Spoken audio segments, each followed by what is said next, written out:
ਸੰਗਤਾਂ 'ਚ ਪਿਆਰ ਕਿੰਨਾ ਵਿਸ਼ਵ ਦੇ ਵਿੱਚ, ਵਰਲਡ ਦੇ ਵਿੱਚ ਦੂਰੋਂ ਦੂਰੋਂ ਸੰਗਤਾਂ ਚੱਲ ਕੇ ਆਉਂਦੀਆਂ ਆਨੰਦਪੁਰ ਸਾਹਿਬ। ਉਹ ਸੁਣ ਲਓ, ਪਿਆਰ ਨਾਲ ਆਖੋ ਸਤਿਨਾਮ ਸ੍ਰੀ ਵਾਹਿਗੁਰੂ ਸਾਹਿਬ ਜੀ। ਸਤਿਨਾਮ ਸ੍ਰੀ ਵਾਹਿਗੁਰੂ ਸਾਹਿਬ ਜੀ। ਦੋਹਰਾ ਕਾਬਲ ਵਿਖਾ ਮਸੰਦ ਇੱਕ ਸੰਗ੍ਰਹਿ ਗੁਰ ਕੀ ਕਾਰ। ਕਾਬਲ ਦੇਸ਼ ਦੇ ਵਿੱਚ ਇੱਕ ਮਸੰਦ ਗੁਰੂ ਮਹਾਰਾਜ ਦਾ ਥਾਪਿਆ ਹੋਇਆ ਗੁਰੂ ਕੀ ਕਾਰ ਭੇਟਾ ਸੰਗਤਾਂ ਤੋਂ ਇਕੱਠੀ ਕਰਦਾ ਹੈ। ਮਸੰਦ ਕਹਿੰਦੇ ਨੇ ਜਿਹੜਾ ਗੁਰੂ ਦੀ ਮਸ਼ਨਦ ਨਾਲ, ਗੱਦੀ ਨਾਲ ਸੰਬੰਧ ਹੋਵੇ। ਮਸ਼ਨਦ ਫਾਰਸੀ ਦਾ ਸ਼ਬਦ ਹੈ, ਇਹਦਾ ਅਰਥ ਹੈ ਗੱਦੀ, ਗੁਰੂ ਦੀ ਗੱਦੀ। ਗੁਰੂ ਨੇ ਜਿਹਨੂੰ ਮੰਜੀ ਦਿੱਤੀ ਹੋਵੇ ਉਹਨੂੰ ਕਹਿੰਦੇ ਨੇ ਮਸੰਦ। ਗੁਰੂ ਰਾਮਦਾਸ, ਗੁਰੂ ਅਰਜਨ ਦੇਵ ਜੀ ਮਹਾਰਾਜ ਸਾਰੇ ਗੁਰੂਆਂ ਦੇ ਸਮੇਂ ਤੋਂ ਮਸੰਦ ਚੱਲੇ ਆਏ। 10ਵੇਂ ਪਾਤਸ਼ਾਹ ਦੇ ਸਮੇਂ ਵੀ ਕੁਝ ਮਸੰਦ ਸਨ, ਕੁਝ ਵਿਗੜ ਵੀ ਗਏ ਸਨ। ਜਿਹੜੇ ਵਿਗੜੇ ਸਨ ਉਹਨਾਂ ਨੂੰ ਮਹਾਰਾਜ ਨੇ ਸੋਧਾ ਵੀ ਲਾਇਆ ਸੀ, ਪਰ ਜਿਹੜੇ ਚੰਗੇ ਸਨ ਉਹਨਾਂ ਨੂੰ ਸਤਿਗੁਰੂ ਨੇ ਸਰੋਪੇ ਦੇ ਕੇ ਸਨਮਾਨ ਵੀ ਦਿੱਤਾ ਸੀ। ਸਾਰੇ ਇੱਕੋ ਜਿਹੇ ਨਹੀਂ ਹੁੰਦੇ, ਪੰਜੇ ਉਂਗਲਾਂ ਬਰਾਬਰ ਨਹੀਂ ਹੁੰਦੀਆਂ। ਚੰਗੇ ਵੀ ਹੁੰਦੇ ਨੇ, ਮਾੜੇ ਵੀ ਹੁੰਦੇ ਨੇ। ਤੋ ਕਾਬਲ ਜਗ ਗੁਰੂ ਕਾ ਸਿੱਖ ਹੈ, ਗੁਰੂ ਕੀ ਕਾਰ ਭੇਟਾ ਸੰਗਤਾਂ ਤੋਂ ਇਕੱਠੀ ਕਰਦਾ ਹੈ। ਸੰਮਤ ਮਹਿ ਸਭ ਆਨ ਕਰ ਅਰਪਹਿ ਗੁਰ ਦਰਬਾਰ। ਸਾਲ ਭਰ ਦਾ ਦਸਵੰਧ ਸਿੱਖਾਂ ਕੋਲੋਂ ਇਕੱਠਾ ਕਰਕੇ ਸਾਲ ਪਿੱਛੋਂ ਸ੍ਰੀ ਅਨੰਦਪੁਰ ਸਾਹਿਬ ਹੋਲੇ ਮਹੱਲੇ ਤੇ, ਦੀਵਾਲੀ ਤੇ, ਵਿਸਾਖੀ ਤੇ ਆਉਂਦਾ। ਜਦੋਂ ਵੀ ਸਮਾਂ ਬਣੇ ਤੇ ਸਾਲ ਦੀ ਭੇਟਾ ਮਹਾਰਾਜ ਦੇ ਦਰਬਾਰ 'ਚ ਅਰਪਣ ਕਰ ਦਿੰਦਾ ਹੈ। ਚੌਪਈ ਬਲਕ ਬੁਖਾਰਾ ਅਰ ਈਰਾਨ। ਉਹ ਕਿਹੜੇ ਕਿਹੜੇ ਸ਼ਹਿਰਾਂ ਦੀ ਭੇਟਾ ਲੈ ਕੇ ਆਉਂਦਾ? ਬਲਖ ਬੁਖਾਰੇ ਦੀ, ਈਰਾਨ ਦੇ ਸ਼ਹਿਰ, ਈਰਾਨ ਦੇਸ਼ ਦੀ ਭੇਟਾ ਇਕੱਠੀ ਕਰਦਾ ਹੈ। ਅਫਗਾਨਿਸਤਾਨ ਦੀ ਤੇ ਈਰਾਨ ਦੀ ਤੇ ਇਰਾਕ ਦੀ ਜਿਹੜੀ ਮਾਇਆ ਹੈ ਸੰਗਤ ਦੀ, ਜਿਹੜੇ ਜਿਹੜੇ ਸ਼ਹਿਰਾਂ 'ਚ ਸਿੱਖ ਰਹਿੰਦੇ ਨੇ, ਕਾਬਲੀ ਸਿੱਖ ਬੜੇ ਵਪਾਰੀ ਬਿਜ਼ਨਸਮੈਨ ਸਨ। ਉਹ ਗੁਰੂ ਘਰ ਦੀ ਸੇਵਾ ਮਾਇਆ ਨਾਲ ਕਰਦੇ ਸਨ। ਕੰਧਾਰ ਦੇ ਸਿੱਖ, ਗਜਨੀ ਦੇ ਸਿੱਖ, ਬਲਖ ਦੇ ਸਿੱਖ, ਬੁਖਾਰੇ ਦੇ ਸਿੱਖ, ਈਰਾਨ ਦੇ ਸਿੱਖ ਤੇ ਇਰਾਕ ਦੇ ਸਿੱਖ, ਉਹਨਾਂ ਕੋਲੋਂ ਘਰ ਭੇਟਾ ਮਾਇਆ ਦਸਵੰਧ ਇਕੱਠੀ ਕਰਦਾ ਹੈ। ਇਤਿਆਦਿਕ ਜੇ ਦੇਸ਼ ਮਹਾਨ। ਇਤਿਆਦਿਕ ਜਿਹੜੇ ਵੱਡੇ ਵੱਡੇ ਦੇਸ਼ ਹਨ, ਸਭ ਤੇ ਸੰਗ੍ਰਹਿ ਲੈ ਕਰ ਕਾਰ। ਸਾਰਿਆਂ ਕੋਲੋਂ ਮਾਇਆ ਇਕੱਠੀ ਕਰਕੇ ਇੱਕ ਥਾਂ ਤੇ ਕਈ ਵਾਰ ਲਿਆਇਓ ਦਰਬਾਰ। ਕਈ ਵਾਰ ਇਹ ਮਹਾਰਾਜ ਕੋਲ ਅਨੰਦਪੁਰ ਸਾਹਿਬ ਲੈ ਕੇ ਆਇਆ। ਇੱਕ ਦਿਨ ਗੁਰ ਹਜ਼ੂਰ ਮੈਂ ਬੈਸੇ। ਇੱਕ ਦਿਨ ਗੁਰੂ 10ਵੇਂ ਪਾਤਸ਼ਾਹ ਦਾ ਦਰਬਾਰ ਸਜਿਆ, ਕਲਗੀਆਂ ਵਾਲੇ ਤਖਤ ਤੇ ਬੈਠੇ ਨੇ ਤੇ ਕਾਬਲ ਦਾ ਮਸੰਦ ਚਰਨਾਂ 'ਚ ਬੈਠਾ ਹੈ। ਕਰਿਓ ਬ੍ਰਿਤਾਂਤ ਸੁਨਾਵਤ ਐਸੇ। ਕਾਬਲ ਦੇ ਮਸੰਦ ਨੇ 10ਵੇਂ ਪਾਤਸ਼ਾਹ ਨੂੰ ਆਪਣੇ ਮਨ ਦੀ ਗੱਲ ਦੱਸੀ ਹੈ। ਪ੍ਰਭ ਜੀ ਪਸ ਮੰਦਰ ਕੇ ਡੋਰਾ। ਕਹਿਣ ਲੱਗਾ, ਮਹਾਰਾਜ ਮੈਂ ਪਸ਼ਮੀਨੇ ਦਾ ਤੰਬੂ ਬਣਦਾ ਵੇਖਿਆ ਹੈ। ਦਿੱਲੀ ਪਤ ਹਿਤ ਬਨਿਓ ਬਡੇਰਾ। ਮਹਾਰਾਜ ਕਾਬਲ ਦੇ ਸਾਡੇ ਸ਼ਹਿਰ ਵਿੱਚ ਕਾਰੀਗਰ ਤੰਬੂ ਤਿਆਰ ਕਰਦੇ ਨੇ, ਜਿਹਨੂੰ ਆਪਾਂ ਟੈਂਟ ਕਹਿ ਦਿੰਦੇ ਅੰਗਰੇਜ਼ੀ ਵਿੱਚ। ਵੱਡੇ ਵੱਡੇ ਟੈਂਟ ਲਾਉਂਦੇ ਆ ਪਸ਼ਮੀਨੇ ਦਾ। ਪਸ਼ਮੀਨਾ ਬਹੁਤ ਮਹਿੰਗਾ ਕੱਪੜਾ ਹੁੰਦਾ ਹੈ, ਕੀਮਤੀ ਕੱਪੜਾ ਹੁੰਦਾ ਹੈ। ਰੇਸ਼ਮੀ ਕੱਪੜੇ, ਪਸ਼ਮੀਨੇ ਦੇ ਕੱਪੜੇ ਦਾ ਬਣਿਆ ਹੋਇਆ ਤੰਬੂ ਵੇਖਿਆ ਮੈਂ ਉੱਥੇ। ਮੈਂ ਉਹਨਾਂ ਕਾਰੀਗਰਾਂ ਨੂੰ ਪੁੱਛਿਆ ਵੀ ਇਹ ਤੰਬੂ ਕੌਣ ਬਣਵਾ ਰਿਹਾ ਹੈ? ਉਹ ਕਹਿੰਦੇ ਜੀ ਹਿੰਦੁਸਤਾਨ ਦਾ ਬਾਦਸ਼ਾਹ ਔਰੰਗਜ਼ੇਬ ਬਣਾ ਰਿਹਾ ਹੈ। ਫਿਰ ਮੈਂ ਉਹਨਾਂ ਨੂੰ ਪੁੱਛਿਆ ਵੀ ਇਹ 'ਤੇ ਕਿੰਨਾ ਪੈਸਾ ਲੱਗੇਗਾ? ਉਹ ਕਾਰੀਗਰ ਕਹਿੰਦੇ 1.25 ਲੱਖ ਰੁਪਈਆ ਔਰੰਗਜ਼ੇਬ ਖਰਚ ਕਰ ਰਿਹਾ ਹੈ ਆਪਣਾ ਦਰਬਾਰ ਸਜਾਉਣ ਵਾਸਤੇ। ਉਹ ਤੰਬੂ ਬਣਵਾ ਰਿਹਾ ਹੈ। ਕਾਬਲ ਮਹਿ ਕਾਰੀਗਰ ਕੀਨਾ। ਕਾਬਲ ਦੇ ਵਿੱਚ ਕਾਰੀਗਰ ਬੜੇ ਬੜੇ ਸਿਆਣੇ ਨੇ, ਜਿਹੜੇ ਪਸ਼ਮੀਨੇ ਦੇ ਤੰਬੂ ਤਿਆਰ ਕਰਦੇ ਨੇ। ਰਾਜਿਆਂ, ਮਹਾਰਾਜਿਆਂ, ਬਾਦਸ਼ਾਹਾਂ ਵਾਸਤੇ ਤੰਬੂ ਬਣਦੇ ਨੇ। ਉਹ ਤੰਬੂ ਹਰ ਕੋਈ ਨਹੀਂ ਬਣਾ ਸਕਦਾ। ਹਿੰਦੁਸਤਾਨ ਦਾ ਬਾਦਸ਼ਾਹ ਬਹੁਤ ਅਮੀਰ ਬਾਦਸ਼ਾਹ ਦੇ ਕਿਆ ਖਜ਼ਾਨਿਆਂ ਦਾ ਕੋਈ ਅੰਤ ਹੈ। ਹਿੰਦੁਸਤਾਨ ਦਾ ਬਾਦਸ਼ਾਹ ਔਰੰਗਜ਼ੇਬ ਬਣਵਾ ਰਿਹਾ ਹੈ। ਕਾਰ ਅਜਾਇਬ ਜਿਸ ਮਹਿ ਚੀਨਾ। ਮਹਾਰਾਜ ਤੰਬੂ ਦੇ ਦੇਖਿਆ ਹੀ ਪਤਾ ਲੱਗਦਾ ਵੀ ਕਿਆ ਹੈ। ਮੈਂ ਉਹਦੀ ਕਾਰੀਗਰੀ ਦੱਸਾਂ ਤਾਂ ਮੈਂ ਦੱਸ ਨਹੀਂ ਸਕਾਂਗਾ। ਫੇਰ ਬਸੂਰਤ ਮੈਂ ਉਰ ਲਹੋਂ। ਮਹਾਰਾਜ ਤੰਬੂ ਦੀ ਸੁੰਦਰਤਾ ਵੇਖੀ ਹੈ। ਉਹਦੇ ਵਿੱਚ ਬੜੀਆਂ ਵੇਲਾਂ, ਬੂਟੇ, ਉਹਦੀਆਂ ਕਢਾਈਆਂ, ਉਹਦੇ ਕਲਸ਼, ਉਹਦੀਆਂ ਚੋਭਾਂ, ਉਹਦੀਆਂ ਕਨਾਤਾਂ, ਉਹਦੀਆਂ ਡੋਰਾਂ, ਉਹਦੀ ਹਰ ਚੀਜ਼ ਹੀ ਅਜਾਇਬ ਹੈ। ਮੈਂ ਔਰੰਗਜ਼ੇਬ ਵਾਸਤੇ ਜਦੋਂ ਤੰਬੂ ਬਣਦਾ ਵੇਖਿਆ ਨਾ, ਮੇਰਾ ਮਨ ਦੁਖੀ ਹੋਇਆ ਗੁਰੂ ਜੀ। ਸ੍ਰੀ ਗੁਰ ਉਚਿਤ ਵਿਚਾਰਤ ਰਹੋ। ਦੁਖੀ ਇਸ ਕਰਕੇ ਹੋਇਆ, ਇੱਕ ਝੂਠੇ ਬਾਦਸ਼ਾਹ ਵਾਸਤੇ ਐਡਾ ਸੋਹਣਾ ਤੰਬੂ ਬਣ ਰਿਹਾ ਹੈ, ਤੇ ਮੇਰੇ ਸੱਚੇ ਪਾਤਸ਼ਾਹ ਵਾਸਤੇ ਇਸ ਤੋਂ ਵਧੀਆ ਬਣਨਾ ਚਾਹੀਦਾ ਹੈ। ਸੋ ਪਟ ਦੀਨ ਦਿਲੀ ਪਤ ਪਾਸਾ। ਤੇ ਹੁਣ ਥੋੜੇ ਦਿਨ ਹੋਏ ਨੇ, ਉਹ ਤੰਬੂ ਤਿਆਰ ਹੋ ਕੇ ਦਿੱਲੀ ਆ ਗਿਆ ਹੈ। ਪੁਨ ਕੀਨੀ ਮੈਂ ਮਨ ਮਹਿ ਆਸਾ। ਤੇ ਮੇਰੇ ਮਨ ਵਿੱਚ ਇੱਕ ਇੱਛਾ ਪੈਦਾ ਹੋਈ ਹੈ ਗੁਰੂ ਜੀ। ਮੈਂ ਆਪਣੇ ਮਨ ਵਿੱਚ ਸੋਚਿਆ ਹੈ, ਮੇਰੇ ਮਨ ਦਾ ਖਿਆਲ ਪੈਦਾ ਹੋਇਆ, ਕਿਉਂਕਿ ਸਾਧ ਸੰਗਤ ਜੀ ਸਾਰੇ ਖਿਆਲ ਉਸ ਪ੍ਰਭੂ ਦੀ ਕਿਰਪਾ ਨਾਲ ਸਾਡੇ ਮਨ 'ਚ ਆਉਂਦੇ ਨੇ। ਚੰਗੇ ਵੀ ਆਉਂਦੇ ਨੇ, ਮਾੜੇ ਵੀ ਆਉਂਦੇ ਨੇ। ਜਦੋਂ ਚੰਗੇ ਆਉਂਦੇ ਨੇ ਤੇ ਬੰਦਾ ਚੰਗੇ ਕੰਮ ਕਰਨ ਲੱਗ ਜਾਂਦਾ। ਕਹਿੰਦਾ ਮਹਾਰਾਜ ਮੇਰੇ ਮਨ 'ਚ ਖਿਆਲ ਆਇਆ ਹੈ ਗੁਰੂ ਹੇਤ ਤੂੰ ਜੋ ਬਨਵਾਵਹੁ। ਕਿ ਮੈਂ ਆਪਣੇ ਸਤਿਗੁਰਾਂ ਵਾਸਤੇ, ਆਪਣੇ ਸ਼ਹਿਨਸ਼ਾਹ ਕਲਗੀਆਂ ਵਾਲੇ ਵਾਸਤੇ ਵੀ ਇੱਕ ਤੰਬੂ, ਉਹਦੇ ਤੋਂ ਵਧੀਆ, ਉਸ ਤੋਂ ਵੀ ਸੋਹਣਾ ਤੰਬੂ ਤਿਆਰ ਕਰਵਾਵਾਂ। ਸਰਬ ਕਾਰ ਕੋ ਸਰਬ ਲਗਾਵਹੁ। ਗੁਰੂ ਮਹਾਰਾਜ ਦੀ ਕਿਰਪਾ ਨਾਲ ਕਾਬਲ ਵਿੱਚ, ਕੰਧਾਰ ਵਿੱਚ, ਗਜਨੀ ਵਿੱਚ, ਬਲਖ ਬੁਖਾਰੇ ਵਿੱਚ, ਬਗਦਾਦ ਵਿੱਚ ਬੜੇ ਅਮੀਰ ਸਿੱਖ ਰਹਿੰਦੇ ਨੇ। ਉਹਨਾਂ ਦੀ ਜਿੰਨੀ ਕਾਰ ਭੇਟਾ ਮਾਇਆ ਦਸਵੰਧ ਨਿਕਲਦਾ, ਮੇਰਾ ਖਿਆਲ ਹੈ ਉਹਦੇ ਨਾਲ ਬੜਾ ਸੋਹਣਾ ਤੰਬੂ ਬਣ ਜਾਏ। 1 ਸਾਲ ਦੀ ਜੇ ਮਹਾਰਾਜ ਮੈਨੂੰ ਆਗਿਆ ਦੇ ਦਿਓ ਨਾ ਦਸਵੰਧ ਖਰਚ ਕਰਨ ਦੀ, ਤੇ ਮੈਂ ਇਹੋ ਜਿਹਾ ਤੰਬੂ ਬਣਾਵਾਂਗਾ ਵੀ ਔਰੰਗਜ਼ੇਬ ਦਾ ਤੰਬੂ ਵੀ ਫਿੱਕਾ ਪੈ ਜਾਏਗਾ ਉਹਦੇ ਸਾਹਮਣੇ। ਬਿਨਾ ਆਪ ਕੇ ਹੁਕਮ ਨਾ ਹੋਵਾ। ਪਰ ਸਤਿਗੁਰੂ ਜੀ ਜਿੰਨਾ ਚਿਰ ਆਪ ਜੀ ਦੀ ਆਗਿਆ ਨਹੀਂ ਹੁੰਦੀ, ਆਪ ਜੀ ਦਾ ਇਸ਼ਾਰਾ ਨਹੀਂ ਹੁੰਦਾ, ਆਪ ਜੀ ਦਾ ਹੁਕਮ ਨਹੀਂ ਹੁੰਦਾ, ਉਹਨਾਂ ਚਿਰ ਮੈਂ ਇਹ ਕੰਮ ਨਹੀਂ ਕਰ ਸਕਦਾ। ਨਹਿ ਬੂਝੇ ਸੰਸਾ ਜੋਵਾ। ਮੈਂ ਤਾਂ ਚਾਹੁੰਦਾ ਸੀ ਮੈਂ ਆਰਡਰ ਕਰ ਦਿੰਦਾ, ਪਰ ਮੈਂ ਆਪ ਤੋਂ ਪੁੱਛਿਆ ਨਹੀਂ ਸੀ ਨਾ, ਕਿਤੇ ਗੁਰੂ ਸਾਹਿਬ ਨਾ ਕਰ ਦੇਣ, ਇਸ ਕਰਕੇ ਮੈਂ ਪੁੱਛਣ ਆਇਆ ਹਾਂ। ਸੁਨ ਕਲਗੀਧਰ ਬਾਗ ਬਖਾਨਾ।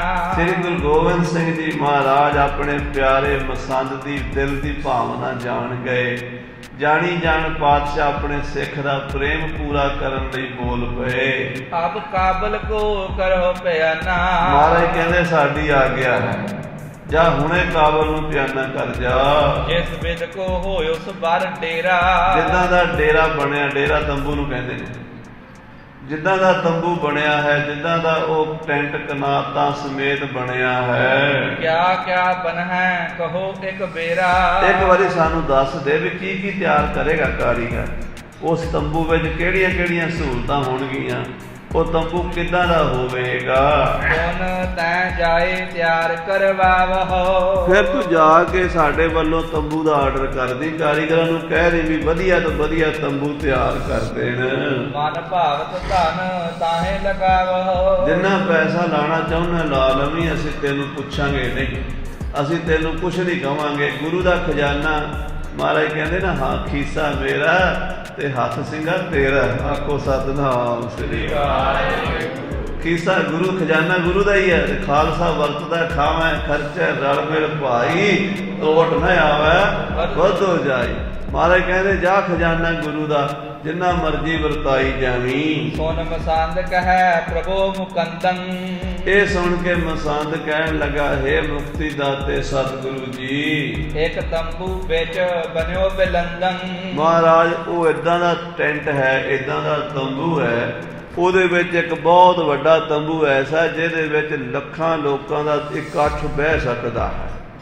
5-5 ਕਿੱਲਿਆਂ ਵਿੱਚ ਦੀਵਾਨ ਲਾਣਾ ਹੋਵੇ ਤੇ ਉਹ ਤੰਬੂ ਕੰਮ ਆਉਂਦਾ, ਜਿਹਦੇ ਵਿੱਚ ਕਈ ਹਜ਼ਾਰਾਂ ਲੋਕ ਸੰਗਤਾਂ ਗੁਰੂ ਦੀਆਂ ਬਹਿ ਜਾਣਗੀਆਂ। ਤੁਸੀਂ ਦੀਵਾਨ ਲਾ ਕੇ ਬੈਠੋਗੇ ਜਦੋਂ, ਅਨੇਕ ਪ੍ਰਕਾਰ ਬੂਟ ਅਰ ਬੇਲਾ। ਉਹਦੇ ਜਿਹੜੇ ਆਲੇ ਦੁਆਲੇ ਪੜਦੇ ਹਨ, ਜਿਹੜੇ ਉਹਦੀਆਂ ਕਨਾਤਾਂ ਹਨ, ਬੜੇ ਬੜੇ ਸੋਹਣੇ ਵਿੱਚ ਫੁੱਲਾਂ ਦੀ ਤੇ ਪੰਛੀਆਂ ਦੀ ਤੇ ਬਹੁਤ ਬਹੁਤ ਰੰਗ ਬਰੰਗੇ ਜਾਨਵਰਾਂ ਦੀਆਂ ਤਸਵੀਰਾਂ ਵਿੱਚ ਛਾਪੀਆਂ ਹੋਈਆਂ ਹਨ। ਹੱਥਾਂ ਦੇ ਨਾਲ ਕਢਾਈ ਕਰ ਕਰਕੇ ਬੂਟੇ ਪਾਏ ਹੋਏ ਨੇ, ਵੇਲਾਂ ਪਾਈਆਂ ਹੋਈਆਂ ਨੇ, ਝਾਲਕ ਲਰੀ ਲਰਕਤੀ ਗੇਲਾ। ਤੇ ਝਾਲਰਾਂ ਮੋਤੀਆਂ ਦੀਆਂ ਲੜੀਆਂ ਲਟਕਾਈਆਂ ਹੋਈਆਂ ਨੇ। ਜਿਵੇਂ ਕਿਸੇ ਬਿਲਡਿੰਗ ਦੇ ਵਿੱਚ, ਮਹਿਲ ਦੇ ਵਿੱਚ, ਰਾਜਿਆਂ ਦੇ ਮਹਿਲਾਂ ਵਿੱਚ ਬਣਾਵਟ ਹੁੰਦੀ ਹੈ, ਉਸ ਤੰਬੂ ਦੀ ਬਣਾਵਟ ਮਹਿਲਾਂ ਵਰਗੀ ਹੈ। ਕਿਤ ਕਿਤ ਮੁਕਤਾ ਗੁੱਛ ਲਗਾਏ, ਤੇ ਕਿਤੇ ਕਿਤੇ ਮੋਤੀਆਂ ਦੇ ਗੁੱਛੇ ਲਟਕਦੇ ਹਨ। ਰੇਸ਼ਮ ਕੀ ਡੋਰਾਂ ਤਨਵਾਏ, ਤੇ ਉਹਦੀਆਂ ਤੰਬੂ ਨੂੰ ਕੱਸਣ ਵਾਸਤੇ ਜਿਹੜੀਆਂ ਰੱਸੀਆਂ ਹੁੰਦੀਆਂ ਨੇ, ਡੋਰਾਂ ਹੁੰਦੀਆਂ ਨੇ, ਉਹ ਰੇਸ਼ਮ ਦੀਆਂ ਲਾਈਆਂ ਹੋਈਆਂ ਨੇ। ਕੰਚਨ ਕਲਸ ਉਤੰਗ ਸੁਹਾਏ, ਤੇ ਉਹ ਉੱਪਰੋਂ ਗੁੰਬਜ ਵਾਲਾ ਹੈ, ਉੱਤੇ ਉਹਦੇ ਗੁੰਬਜ ਬਣਿਆ ਹੋਇਆ ਹੈ, ਉਹ ਸੋਨੇ ਦਾ ਹੈ। ਤਨਿਓ ਸੁਧਰ ਚਹੁ ਕੁੰਟ ਬਣਾਏ, ਤੇ ਬੜਾ ਸੁੰਦਰ ਚਾਰੇ ਪਾਸਿਓਂ ਇਹੋ ਜਿਹਾ ਤੰਬੂ ਆ ਵੀ ਦੇਖ ਕੇ ਬੰਦੇ ਨੂੰ ਪਤਾ ਹੀ ਨਹੀਂ ਲੱਗਦਾ ਵੀ ਮੈਂ ਤੰਬੂ 'ਚ ਆਇਆ ਕਿ ਕਿਸੇ ਮਹਿਲ ਵਿੱਚ ਆ ਗਿਆ। ਹਾਂਜੀ। ਬਹਿਰ ਚਾਨਨੀ ਚਾਰ ਚੁਕੋਨੀ, ਤੇ ਬਾਹਰ ਜਿਹੜੀ ਚਾਨਣੀ ਹੈ ਗੁਰੂ ਦੀ, ਚਾਰ ਚਕੋਨੀ, ਬੜੀ ਸੁੰਦਰ ਹੈ। ਮੁਕਤਾ ਲਰੀ ਲਗੀ ਤਿਨ ਲੋਨੀ, ਮੋਤੀਆਂ ਦੀਆਂ ਬੜੀਆਂ ਸੋਹਣੀਆਂ ਸੁੰਦਰ ਲੜੀਆਂ ਲਟਕਦੀਆਂ ਨੇ ਸਤਿਗੁਰੂ ਜੀ। ਚੋਬ ਸੋ ਚਾਂਦੀ ਚਾਮੀ ਕਰ ਕੀ, ਤੇ ਜਿਹੜੀਆਂ ਚੋਭਾਂ ਨੇ ਜਿਨ੍ਹਾਂ ਦੇ ਨਾਲ ਬਾਂਸਾਂ ਦੇ ਨਾਲ ਤੰਬੂ ਨੂੰ ਉੱਪਰ ਚੁੱਕਿਆ ਹੁੰਦਾ ਹੈ, ਉਹਨੂੰ ਚੋਭਾਂ ਕਹਿੰਦੇ ਨੇ। ਉਹ ਜਿਹੜੀਆਂ ਚੋਭਾਂ ਨੇ ਉਹ ਸੋਨੇ ਦੀਆਂ ਤੇ ਚਾਂਦੀ ਦੀਆਂ ਨੇ। ਅਜਕ ਚਤੁਰਤਾ ਕਾਰੀਗਰ ਕੀ, ਕਾਰੀਗਰ ਨੇ ਆਪਣੀ ਕਾਰੀਗਰਤਾ ਦਾ, ਆਪਣੀ ਕਾਰੀਗਰੀ ਦਾ ਕਮਾਲ ਵਿਖਾਇਆ ਹੋਇਆ। ਉਹਨੇ ਆਪਣੀ ਵਿੱਦਿਆ ਦਾ ਕਮਾਲ ਉਹਦੇ ਵਿੱਚ ਪ੍ਰਗਟਾਵਾ ਕੀਤਾ ਹੈ। ਅਬਰਾਬਰ ਕੀ ਆਇਸ ਭਈ, ਹੁਣ ਆਪ ਜੀ ਨੇ ਹੁਕਮ ਦੇਤਾ ਮਹਾਰਾਜ, ਬਸ ਤੁਹਾਡੇ ਹੁਕਮ ਦੀ ਦੇਰ ਹੀ ਸੀ। ਤੁਹਾਡੇ ਤੋਂ ਡਰਦਾ ਸੀ ਮੈਂ ਕਿਤੇ ਸਤਿਗੁਰੂ ਨਾ ਕਰ ਦੇਣ। ਹੁਣ ਆਪ ਜੀ ਨੇ ਹਾਂ ਕਰਤੀ ਹੈ। ਬਸ ਪਾਤਸ਼ਾਹ ਹੁਣ ਤੰਬੂ ਵੇਖੋਗੇ, ਦੁਨੀਆ ਵੀ ਆਸ਼ਾ ਸ਼ਿਕਾਰ ਉੱਠੇਗੀ, ਮਹਾਰਾਜ ਇਹੋ ਜਿਹਾ ਤੰਬੂ ਬਣਾਵਾਂਗਾ। ਸਹਿਤ ਕਨਾਤ ਜਥਾ ਪਿਖ ਲਈ, ਬਸ ਜਦੋਂ ਕਨਾਤਾਂ ਸਮੇਤ ਤੰਬੂ ਵੇਖੋਗੇ ਮਹਾਰਾਜ, ਤੁਸੀਂ ਵੀ ਖੁਸ਼ ਹੋ ਕੇ ਮੈਨੂੰ ਬੜੇ ਵਰ ਦਿਓਗੇ। ਤਥਾ ਕਰਾਵੋਂ ਦੇ ਕਰ ਦਰਬਾਰ, ਜਿਵੇਂ ਮਹਾਰਾਜ ਮੈਂ ਵੇਖਿਆ ਨਾ, ਉਦਾਂ ਹੀ ਉਸ ਤੋਂ ਵਧੀਆ ਹੀ ਤੰਬੂ ਬਣਾਵਾਂਗਾ, ਪੈਸਾ ਖੁੱਲਾ ਖਰਚ ਕਰਾਂਗਾ। ਕਹੋਂ ਕਹਾਂ ਬਿਖ ਲੀਜੈ ਸਰਬਾ, ਬਸ ਮਹਾਰਾਜ ਕਹਿਣ ਦੀ ਗੱਲ ਨਹੀਂ, ਕਹਿਬੇ ਕੋ ਸੋਭਾ ਨਹੀਂ, ਦੇਖਾ ਹੀ ਪ੍ਰਵਾਨ। ਜਦੋਂ ਆਪ ਜੀ ਵੇਖ ਲਓਗੇ ਉਦੋਂ ਪਤਾ ਲੱਗੇਗਾ ਵੀ ਉਹਦੇ ਨਾਲ ਦਾ ਤੰਬੂ ਪੂਰੀ ਦੁਨੀਆ 'ਚ ਨਹੀਂ ਹੋਵੇਗਾ। ਗਮਨਿਓ ਮਨ ਭਾਵਤ ਸੁਨ ਗੁਰ ਦੇ, ਸ੍ਰੀ ਗੁਰੂ ਗੋਬਿੰਦ ਸਿੰਘ ਕਲਗੀ ਵਾਲੇ ਪਾਤਸ਼ਾਹ ਜੀ ਦਾ ਹੁਕਮ ਹੋ ਗਿਆ। ਤੇ ਉਹ ਜਿਹੜਾ ਕਾਰੀਗਰ ਸੀ ਨਾ, ਉਹ ਮਸੰਦ ਸੀ, ਉਹ ਕਾਬਲ ਨੂੰ ਵਾਪਸ ਪਰਤ ਗਿਆ। ਪਹੁੰਚੋ ਕਾਬਲ ਹਰਖਤ ਉਰਤੇ, ਖੁਸ਼ੀ ਖੁਸ਼ੀ ਕਾਬਲ ਸ਼ਹਿਰ ਜਾ ਪਹੁੰਚਿਆ। ਪ੍ਰਾਰੰਭ ਤਦ ਛਿਨ ਕਰਵਾਵਾ, ਜਾ ਕੇ ਕਾਰੀਗਰਾਂ ਨੂੰ ਕਾਰਖਾਨੇ 'ਚ ਮਿਲਿਆ। ਬੜਾ ਵੱਡਾ ਤੰਬੂਆਂ ਦਾ ਕਾਰਖਾਨਾ ਸੀ ਕਾਬਲ ਦੇ ਵਿੱਚ, ਫੈਕਟਰੀ ਸੀ ਤੰਬੂਆਂ ਦੀ। ਉਹਦੇ ਵਿੱਚ ਰਾਜਿਆਂ ਮਹਾਰਾਜਿਆਂ ਵਾਸਤੇ ਤੰਬੂ ਬਣਦੇ ਸਨ, ਵੱਡੇ ਅਮੀਰ ਲੋਕਾਂ ਦੇ ਤੰਬੂ ਬਣਦੇ ਸਨ। ਉਹਦੇ ਵਿੱਚ ਪਸ਼ਮੀਨੇ ਦੇ, ਰੇਸ਼ਮ ਦੇ ਕੱਪੜੇ, ਮਹਿੰਗੇ ਕੱਪੜੇ ਦਾ ਤੰਬੂ ਬਣਦਾ ਸੀ। ਉੱਥੇ ਪਹੁੰਚ ਗਿਆ। ਚਹੀਅਤ ਦਰਬ ਸਰਬ ਪਹੁੰਚਾਵਾ, ਜਿੰਨਾ ਧਨ ਚਾਹੀਦਾ ਸੀ ਉਹਨਾਂ ਕਾਰੀਗਰਾਂ ਨੇ ਪਹਿਲਾਂ ਐਡਵਾਂਸ ਪੇਮੈਂਟ ਮੰਗੀ, ਜਿਹੜੀ ਉਹ ਵੀ ਉਹਨਾਂ ਨੂੰ ਪਹੁੰਚ ਦਿੱਤੀ। ਸਭ ਦੇਸ਼ਨ ਤੇ ਗੁਰ ਕੀ ਕਾਰ, ਤੇ ਫਿਰ ਮਸੰਦ ਨੇ ਕਾਬਲ, ਬਲਖ, ਬੁਖਾਰਾ, ਈਰਾਨ, ਇਰਾਕ ਸਾਰੇ ਸ਼ਹਿਰਾਂ ਦੀ ਸੰਗਤ ਨੂੰ ਮਹਾਰਾਜ ਦੇ ਹੁਕਮਨਾਮੇ ਭੇਜ ਦਿੱਤੇ ਵੀ ਗੁਰੂ ਸਾਹਿਬ ਦਾ ਤੰਬੂ ਬਣ ਰਿਹਾ ਹੈ, ਕੋਈ ਸਿੱਖ ਪਿੱਛੇ ਨਾ ਰਵੇ। ਜਿਹਦੀ ਜਿੰਨੀ ਵੀ ਦਸਵੰਧ ਮਾਇਆ ਪਈ ਹੈ ਉਹ ਭਾਈ ਖਜ਼ਾਨਾ ਗੁਰੂ ਦਾ ਸਮਝ ਕੇ ਕਾਬਲ 'ਚ ਪਹੁੰਚਾ ਦਿਓ। ਤੇ ਅਸੀਂ ਇਹ ਕਾਰੀਗਰਾਂ ਨੂੰ ਕਹਿਣਾ ਵੀ ਤੰਬੂ ਬਣਨਾ ਚਾਹੀਦਾ ਜਿਹਦੇ ਨਾਲ ਦਾ ਕੋਈ ਹੋਵੇ ਨਾ। ਕਾਰੀਗਰ ਨੂੰ ਪੁੱਛਿਆ ਵੀ ਜਿਹੜਾ ਦਿੱਲੀ ਦੇ ਬਾਦਸ਼ਾਹ ਔਰੰਗਜ਼ੇਬ ਲਈ ਬਣਿਆ, ਉਹਦੇ ਕਿੰਨੇ ਪੈਸੇ ਲੱਗੇ ਨੇ? ਉਹ ਕਹਿੰਦੇ ਜੀ 1.25 ਲੱਖ ਰੁਪਈਆ। ਮਸੰਦ ਕਹਿਣ ਲੱਗਾ ਫਿਰ ਮੈਂ ਦਿਆਂਗਾ 2.5 ਲੱਖ ਰੁਪਈਆ।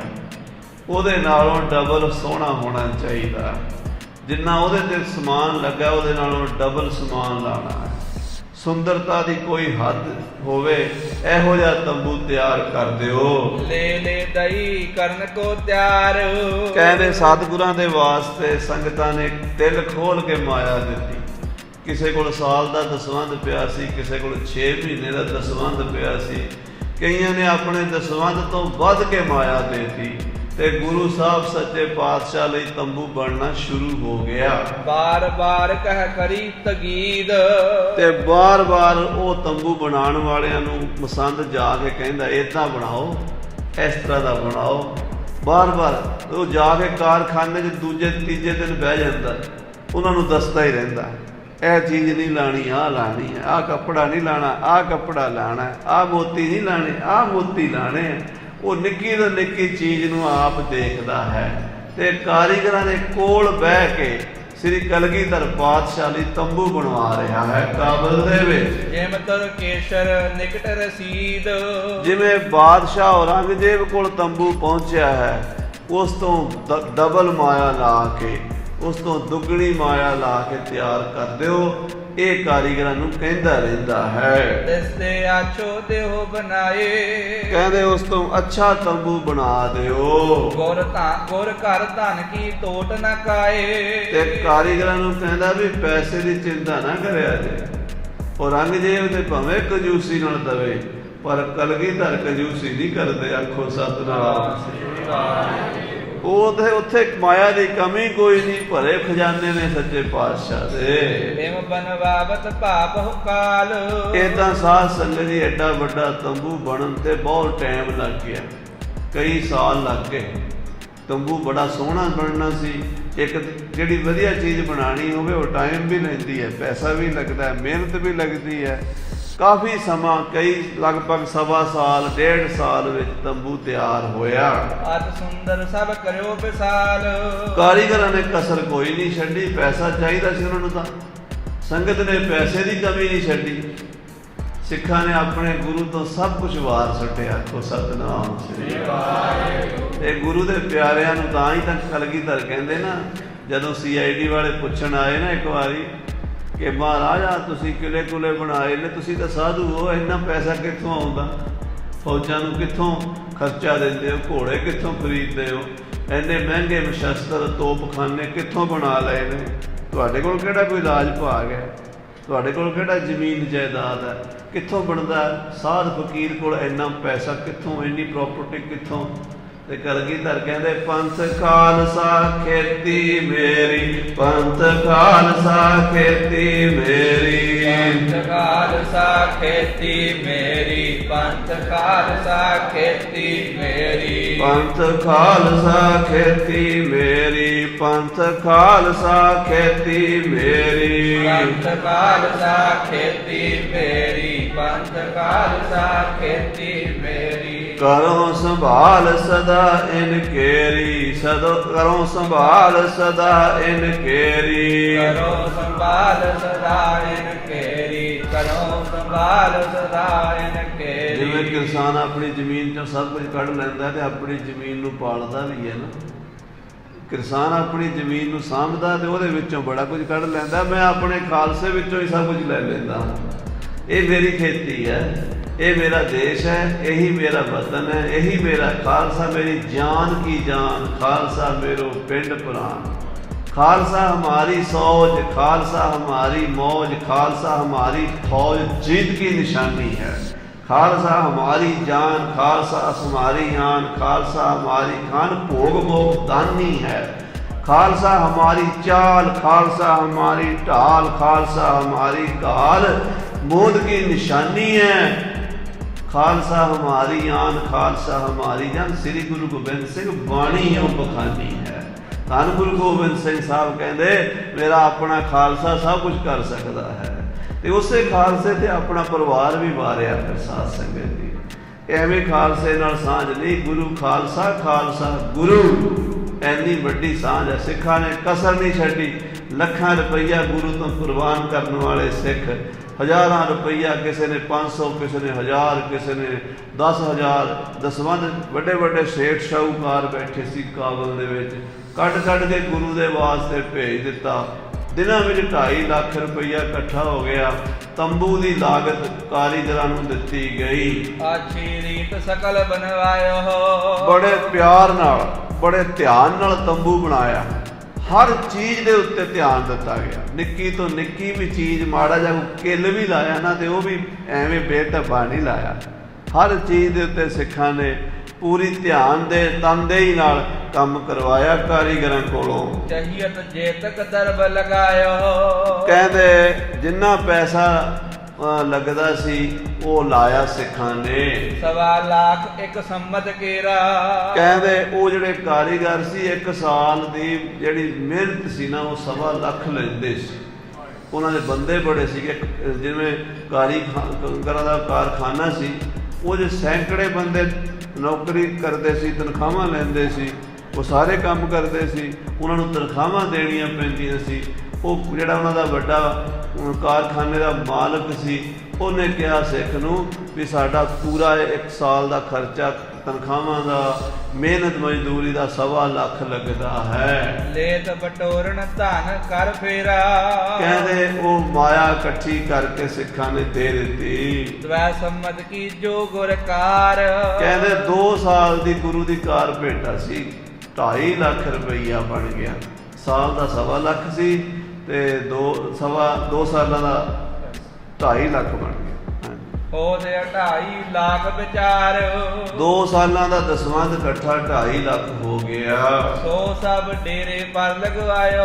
ਉਹ 2.5 ਲੱਖ ਰੁਪਈਆ ਸਤਿਗੁਰਾਂ ਦੇ ਤੰਬੂ ਤੇ ਲਵਾ ਦਿੱਤਾ।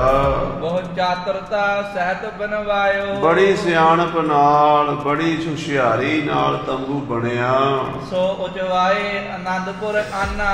ਤੇ ਉਹ ਸਾਧ ਸੰਗਤ ਜੀ ਗੱਡਿਆਂ ਰੇੜਿਆਂ ਤੇ, ਉਦੋਂ ਟਰੱਕ ਤੇ ਹੁੰਦੇ ਨਹੀਂ ਸੀ, ਉਦੋਂ ਗੱਡੇ ਰੇੜੇ ਹੁੰਦੇ ਸੀ, ਗੱਡਿਆਂ ਦੇ ਲੱਦ ਕੇ ਸ੍ਰੀ ਅਨੰਦਪੁਰ ਸਾਹਿਬ ਲਿਆਂਦਾ।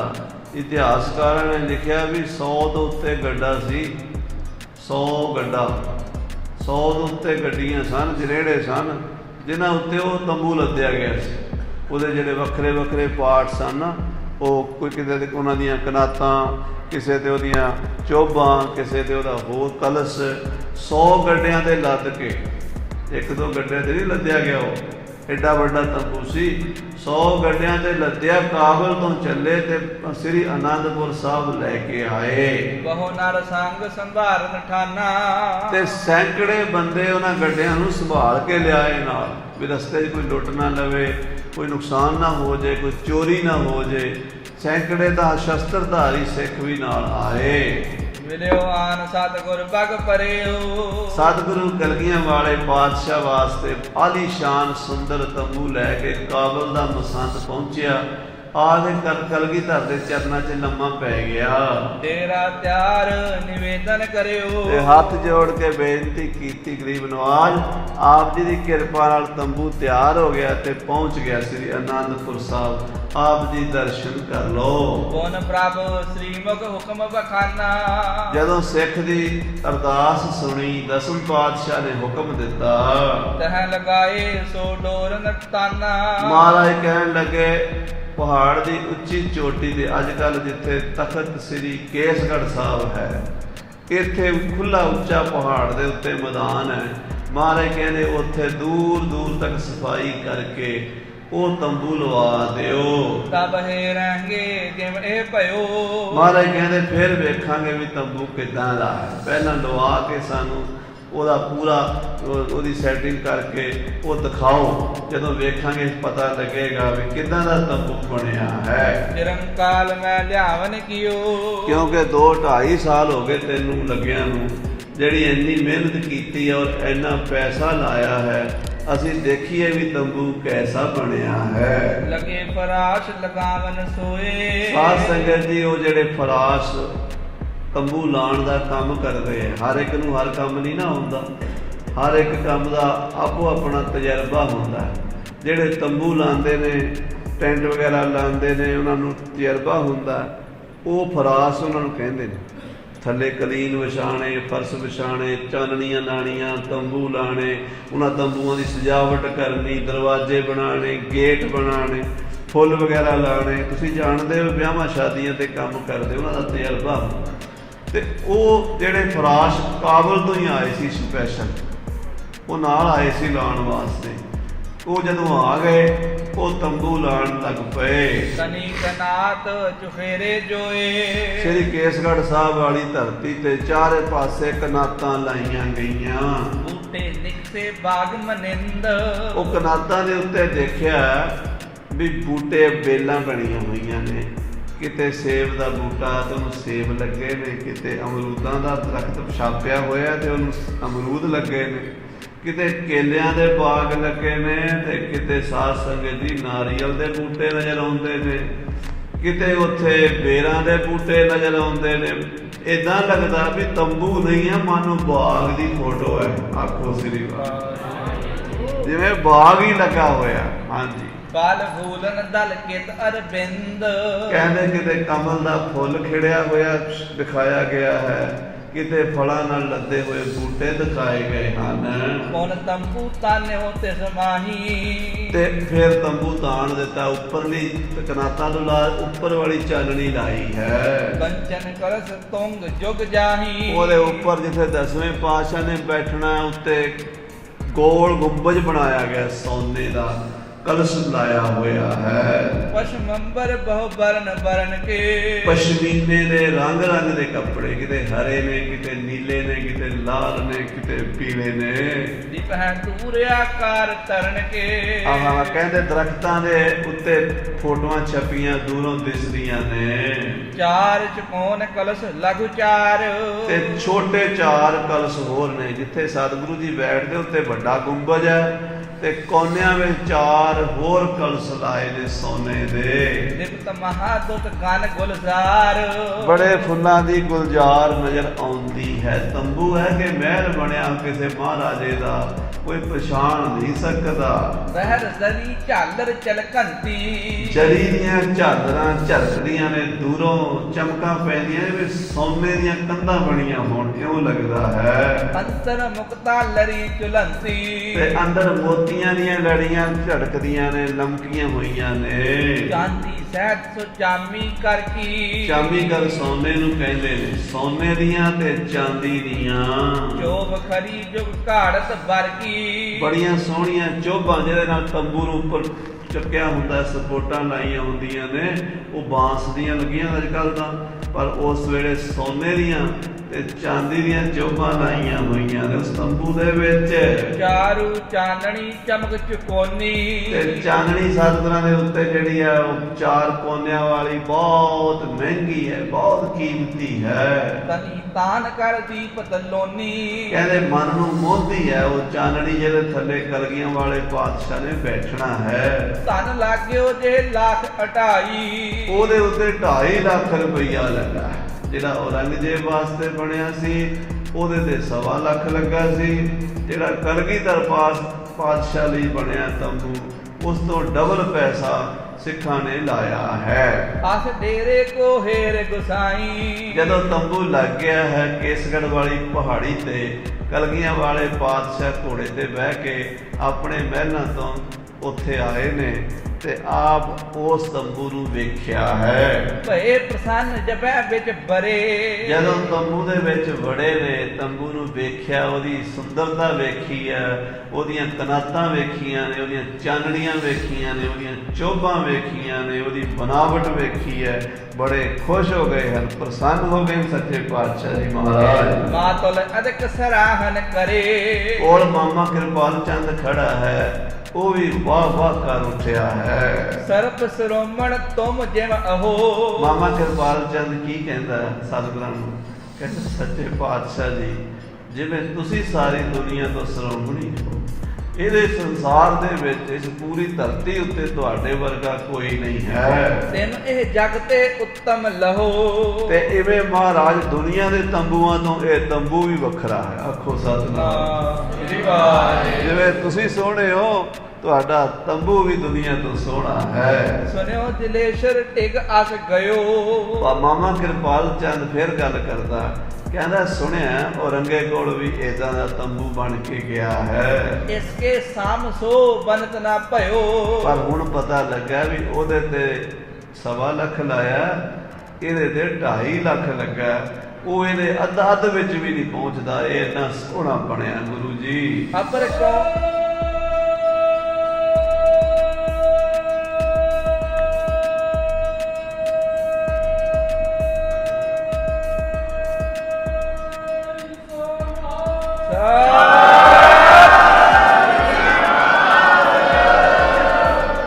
ਬਿਨਾ ਆਪ ਕੇ ਸਖਤ ਨਾ ਕਾਏ, ਇਹ ਸਤਿਗੁਰੂ ਜੀ ਆਪ ਜੀ ਤੋਂ ਬਿਨਾਂ ਹੋਰ ਕਿਸੇ ਵਿੱਚ ਇਹ ਸ਼ਕਤੀ ਨਹੀਂ ਹੈ, ਇਹ ਕਲਾ ਪੈਸਾ ਤਾਂ ਬੜਿਆਂ ਕੋਲ ਹੁੰਦਾ, ਪਰ ਉਹ ਪੈਸੇ ਦੀ ਚਮਕ ਉੱਥੇ ਆਉਂਦੀ ਜਿੱਥੇ ਕਿਰਪਾ ਹੋਵੇ। ਆਖੋ ਸਤਿਨਾਮ। ਕਈ ਬੰਦੇ ਪੈਸਾ ਲਾ ਕੇ ਵੀ ਉਹ ਗੱਲ ਨਹੀਂ ਬਣਾ ਸਕਦੇ। ਕਿਉਂ? ਉਹ ਕਲਾ ਅੰਦਰ ਜਿਹੜੀ ਜੋਤ ਦੀ ਕਲਾ, ਮਹਾਰਾਜ ਤੁਹਾਡੀ ਸ਼ਕਤੀ ਹੈ, ਤੁਹਾਡੀ ਸਮਰੱਥਾ ਹੈ ਕਿ ਆਹ ਦੁਨੀਆ ਤੋਂ ਸੋਹਣਾ ਸੁੰਦਰ ਤੰਬੂ ਬਣਿਆ ਹੈ। ਪੂਰੇ ਵਿਸ਼ਵ ਦੇ ਵਿੱਚ, ਪੂਰੇ ਵਰਲਡ ਵਿੱਚ ਕਿਸੇ ਬਾਦਸ਼ਾਹ ਦੇ ਕੋਲ ਇਦਾਂ ਦਾ ਤੰਬੂ ਹੀ ਨਹੀਂ ਹੈ। ਪਿਛਲੇ ਪਹਿਰ ਫਰਸ਼ ਕਰਵਾਇਓ। ਜਦੋਂ ਦੁਪਹਿਰਾ ਢਲ ਗਿਆ, ਦੁਪਹਿਰ ਦਾ ਢਲਣ ਤੋਂ ਬਾਅਦ ਤੀਜਾ ਚੌਥਾ ਪਹਿਰ ਆਇਆ ਸ਼ਾਮ ਦਾ, ਜਿਹਨੂੰ ਪਿਛਲਾ ਪਹਿਰ ਕਹਿੰਦੇ ਨੇ। ਇਦਾਂ ਕਲੀਨ ਫਰਸ਼, ਚਾਦਰਾਂ, ਗਲੀਚੇ ਵਿਛ ਗਏ। ਤੰਬੂ ਕੇ ਸੰਗ ਲੈ ਜੋ ਆਇਓ। ਜਿਹੜੇ ਉਹ ਤੰਬੂ ਦੇ ਨਾਲ ਹੀ ਆਏ ਸਨ, ਜਿਹੜੇ ਗਲੀਚੇ ਸਨ ਉਹ ਵੀ ਉਹਦੇ ਨਾਲ ਦੇ ਹੀ ਸਨ। ਉਹ ਤੰਬੂ ਵੀ ਵਾਲੇ ਹੀ ਬਣਾਏ, ਹਰ ਚੀਜ਼ ਉਹਨਾਂ ਦੀ ਸੀ।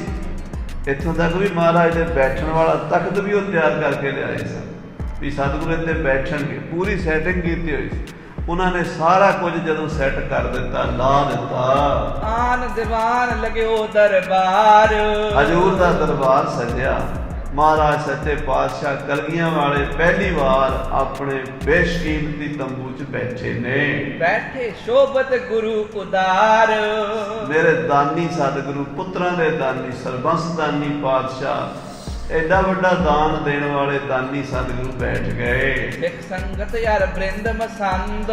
ਸਿੱਖ ਸੰਗਤਾਂ ਤੇ ਮਸੰਦ ਸਭ ਬੈਠ ਗਏ। ਗਾਏ ਰਬਾਬੀ ਸ਼ਬਦ ਆਨੰਦ। ਤੇ ਗੁਰੂ ਦੇ ਕੀਰਤਨੀਆਂ ਨੇ ਕੀਰਤਨ ਸ਼ੁਰੂ ਕਰ ਦਿੱਤਾ। ਰਬਾਬੀ ਬੜੇ ਰੀਝ ਰੀਝ ਕੇ ਰਾਗਾਂ ਵਿੱਚ ਬਾਣੀ ਗਾਉਂਦੇ ਨੇ, ਉੱਚੀ ਸੁਰ 'ਚ ਕੀਰਤਨ ਕਰ ਰਹੇ ਨੇ। ਸਭ ਹਨ ਦੇਖਿਓ ਬਣਿਓ ਅਜਾਇਬ।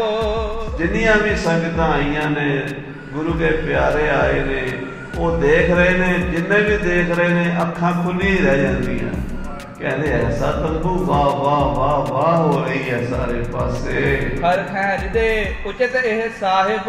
ਤੇ ਸਿੱਖ ਖੁਸ਼ ਹੁੰਦੇ ਨੇ, ਕਿਉਂਕਿ ਗੁਰੂ ਕੇ ਸਿੱਖਾਂ ਨੂੰ ਇੱਕੋ ਚੀਜ਼ ਚੰਗੀ ਲੱਗਦੀ ਹੈ। ਸਾਧ ਸੰਗਤ ਦੱਸੋ ਕਿਹੜੀ?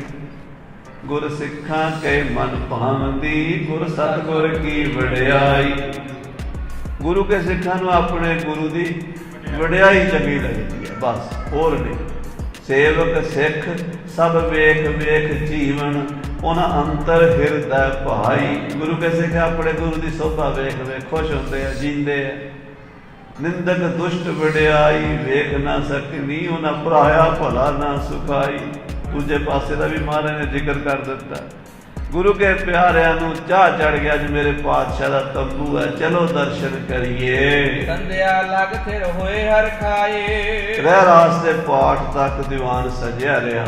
ਸਤਿਗੁਰੂ ਵੀ ਤੰਬੂ 'ਚ ਬੈਠੇ ਰਹੇ ਤੇ ਗੁਰੂ ਕੇ ਪਿਆਰੇ ਕੀਰਤਨੀਏ ਕੀਰਤਨ ਕਰਦੇ ਰਹੇ। ਪਾਠ ਰਹਿ ਰਾਸ ਭੋਗ ਤਬ ਪਾਏ। ਸ੍ਰੀ ਰਹਿ ਰਾਸ ਸਾਹਿਬ ਜੀ ਦੇ ਪਾਠ ਦਾ ਭੋਗ ਪਿਆ।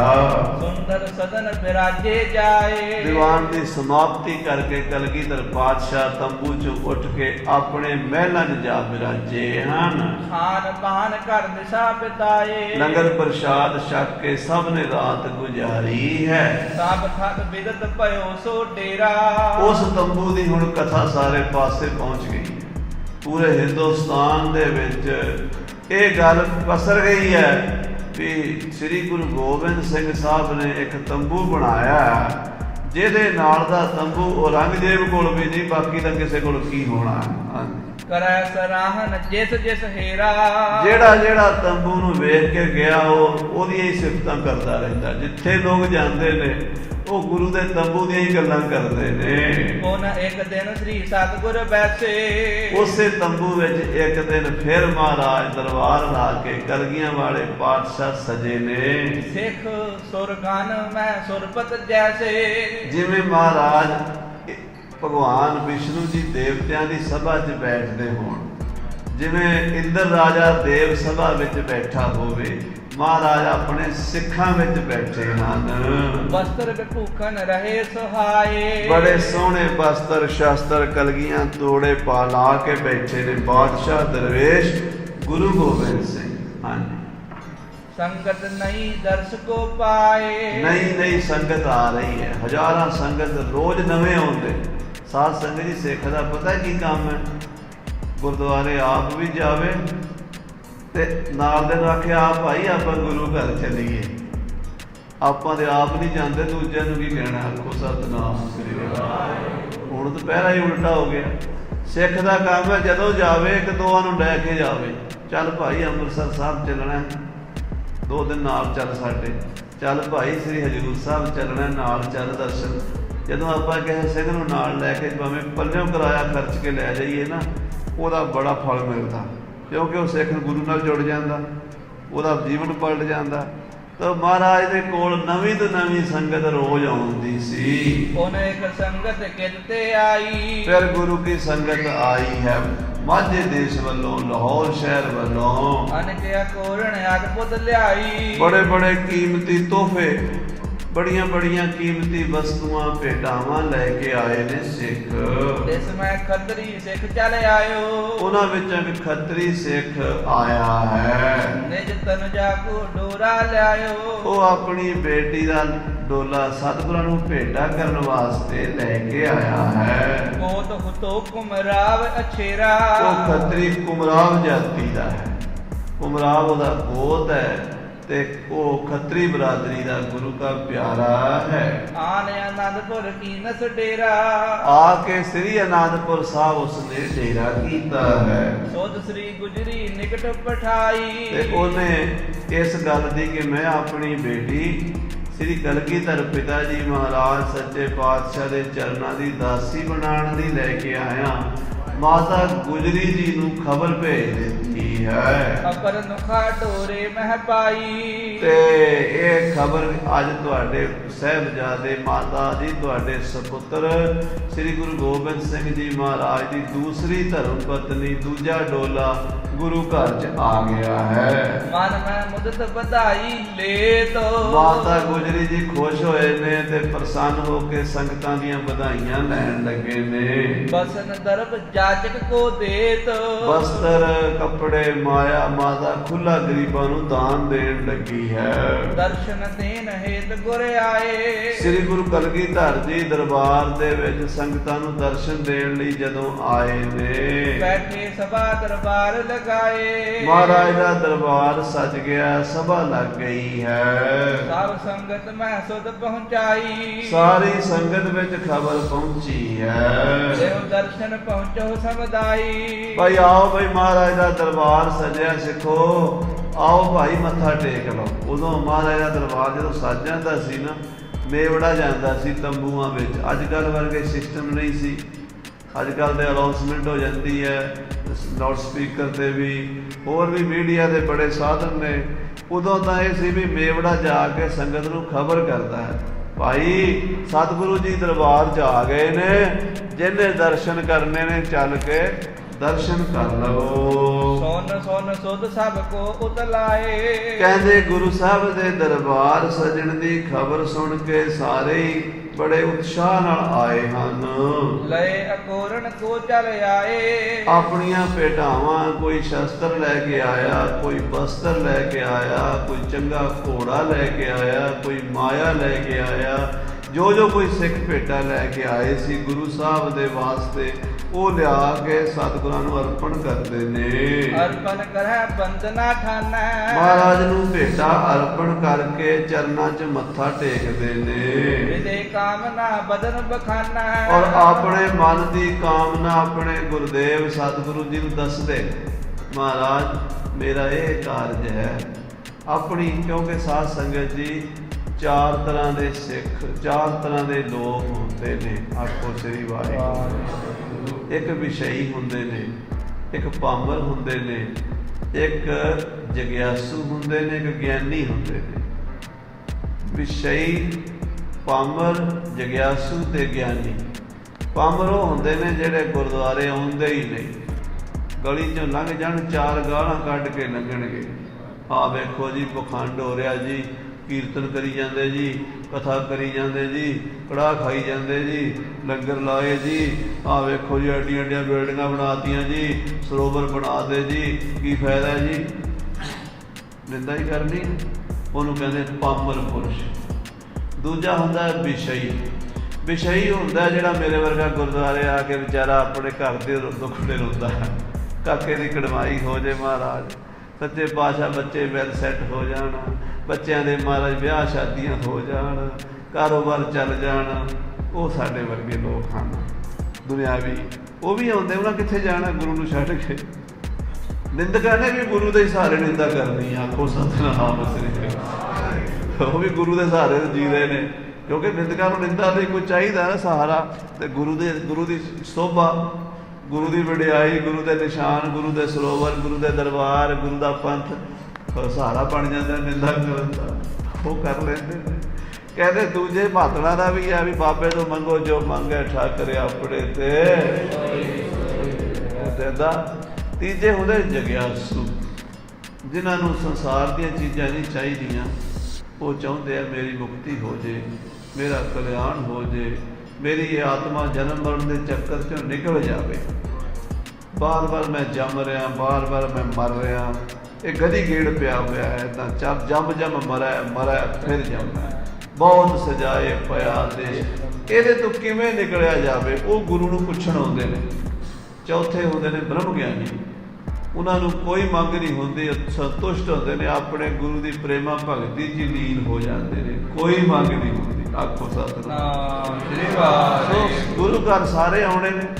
ਉਹ ਜਿਹੜੇ ਦੁਨਿਆਵੀ ਮੰਗਾਂ ਵਾਲੇ ਨੇ ਉਹ ਵੀ ਆਉਂਦੇ ਨੇ। ਸੱਚੇ ਪਾਤਸ਼ਾਹ ਕਿਰਪਾ ਕਰੋ ਸਾਡੇ ਘਰ 'ਚ ਸੁੱਖ ਸ਼ਾਂਤੀ ਹੋ ਜੇ, ਘਰ 'ਚ ਖੁਸ਼ੀਆਂ ਆ ਜਾਣ। ਜੋ ਮੰਗਦੇ ਨੇ ਸਤਿਗੁਰੂ ਉਹ ਵੀ ਦਿੰਦੇ ਨੇ। ਕਰੁਣਾ ਦ੍ਰਿਸ਼ਟ ਸਭਨ ਪਰ ਧਰੈ, ਤੇ ਸਤਿਗੁਰੂ ਸਾਰਿਆਂ ਤੇ ਕਿਰਪਾ ਕਰਦੇ ਨੇ। ਸਤਿਗੁਰੂ ਸਭਨਾਂ ਦਾ ਭਲਾ ਮਨਾਏਗਾ। ਉਹ ਸਾਰਿਆਂ ਦੇ ਮਿਹਰ ਦ੍ਰਿਸ਼ਟੀ ਕਰਕੇ ਭਲਾ ਕਰ ਦਿੰਦੇ ਨੇ। ਹਾਥ ਜੋੜ ਖਤਰੀ ਸਿੱਖ ਆਇਓ, ਉਸ ਵੇਲੇ ਉਹ ਖੱਤਰੀ ਸਿੱਖ ਮਹਾਰਾਜ ਦੇ ਚਰਨਾਂ 'ਚ ਹਾਜ਼ਰ ਹੋ ਗਿਆ ਲਾਹੌਰ ਦਾ। ਮੈਂ ਤਨਜਾ ਦਾਸੀ ਹਿਤ ਲਿਆਇਓ, ਕਹਿਣ ਲੱਗਾ ਸਤਿਗੁਰੂ ਜੀ ਮੈਂ ਆਪਣੀ ਬੇਟੀ ਆਪ ਜੀ ਦੇ ਚਰਨਾਂ ਦੀ ਦਾਸੀ ਬਣਾਉਣ ਵਾਸਤੇ ਲੈ ਕੇ ਆਇਆ ਹਾਂ। ਬਨਹਿ ਸਨਾਥਾ ਤੁਮ ਤੇ ਸੋਏ, ਮੇਰੀ ਬੇਟੀ ਆਪ ਜੀ ਦੀ ਦਾਸੀ ਚਰਨਾਂ ਦੀ ਸੇਵਕ ਬਣ ਕੇ ਆਪਣਾ ਜੀਵਨ ਸਫਲਾ ਕਰ ਲਵੇ। ਇਹ ਸ਼ਰਧਾ ਪੂਰਨ ਮਮ ਹੋਏ, ਇਹ ਮੇਰੀ ਸ਼ਰਧਾ। ਜਦੋਂ ਮੇਰੇ ਘਰ ਬੱਚੀ ਜੰਮੀ ਸੀ ਮੈਂ ਉਦੋਂ ਹੀ ਅਰਦਾਸ ਕੀਤੀ ਸੀ ਆਪਣੀ ਬੇਟੀ ਨੂੰ ਆਪਣੇ ਸਤਿਗੁਰਾਂ ਦੇ ਚਰਨਾਂ ਦੀ ਦਾਸੀ ਬਣਾਵਾਂਗਾ।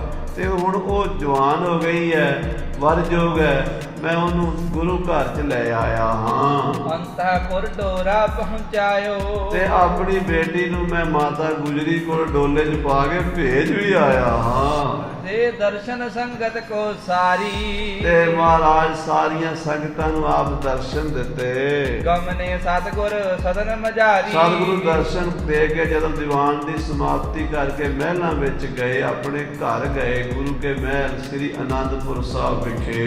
ਸ੍ਰੀ ਗੁਜਰੀ ਸਾਹ ਸੁਧਵਾਏ, ਮਾਤਾ ਗੁਜਰੀ ਜੀ ਨੇ ਉਸ ਵੇਲੇ ਵਿਆਹ ਦਾ ਸਾਹਾ ਕਢਵਾ ਲਿਆ। ਉਤਸਵ ਵਿਆਹ ਬਿਲੰਦ ਬਨਾਏ, ਨਾਲ ਦੀ ਨਾਲ ਹੀ ਤਿਆਰੀ ਕਰਤੀ ਆਨੰਦ ਕਾਰਜਾਂ ਦੀ, ਵਿਆਹ ਦੀ। ਸਤਿਗੁਰ ਕੋ ਫੇਰੇ ਫਿਰਵਾਏ, ਸ੍ਰੀ ਗੁਰੂ ਗੋਬਿੰਦ ਸਿੰਘ ਜੀ ਦਾ ਵਿਆਹ ਮਾਤਾ ਸੁੰਦਰੀ ਜੀ ਦੇ ਨਾਲ ਬੜੇ ਸੁੰਦਰ ਢੰਗ ਨਾਲ ਬਾਜਿਆਂ ਗਾਜਿਆਂ ਨਾਲ ਬਾਣੀ ਪੜ੍ਹ ਕੇ ਹੋਇਆ। ਔਰ ਆਨੰਦ ਮੈਂ ਆਨੰਦ ਵਧਾਏ, ਸ੍ਰੀ ਅਨੰਦਪੁਰ ਸਾਹਿਬ ਵਿੱਚ ਇਹ ਵਿਆਹ ਹੋਇਆ। ਮਾਤਾ ਜੀਤਾ ਜੀ ਦੇ ਨਾਲ ਜਿਹੜਾ ਵਿਆਹ ਹੋਇਆ ਸੀ ਉਹ ਹੋਇਆ ਸੀ ਗੁਰੂ ਕੇ ਲਾਹੌਰ। ਵੇਖੋ ਗੁਰੂ ਦੀ ਖੇਡ। ਜਿਹੜੀ ਮਾਤਾ ਜੀਤੋ ਜੀ ਦੇ ਵਿਆਹ ਦੀ ਕਥਾ ਸੀ ਉਹ ਵੀ ਬੰਬੇ 'ਚ ਹੀ ਹੋਈ ਸੀ।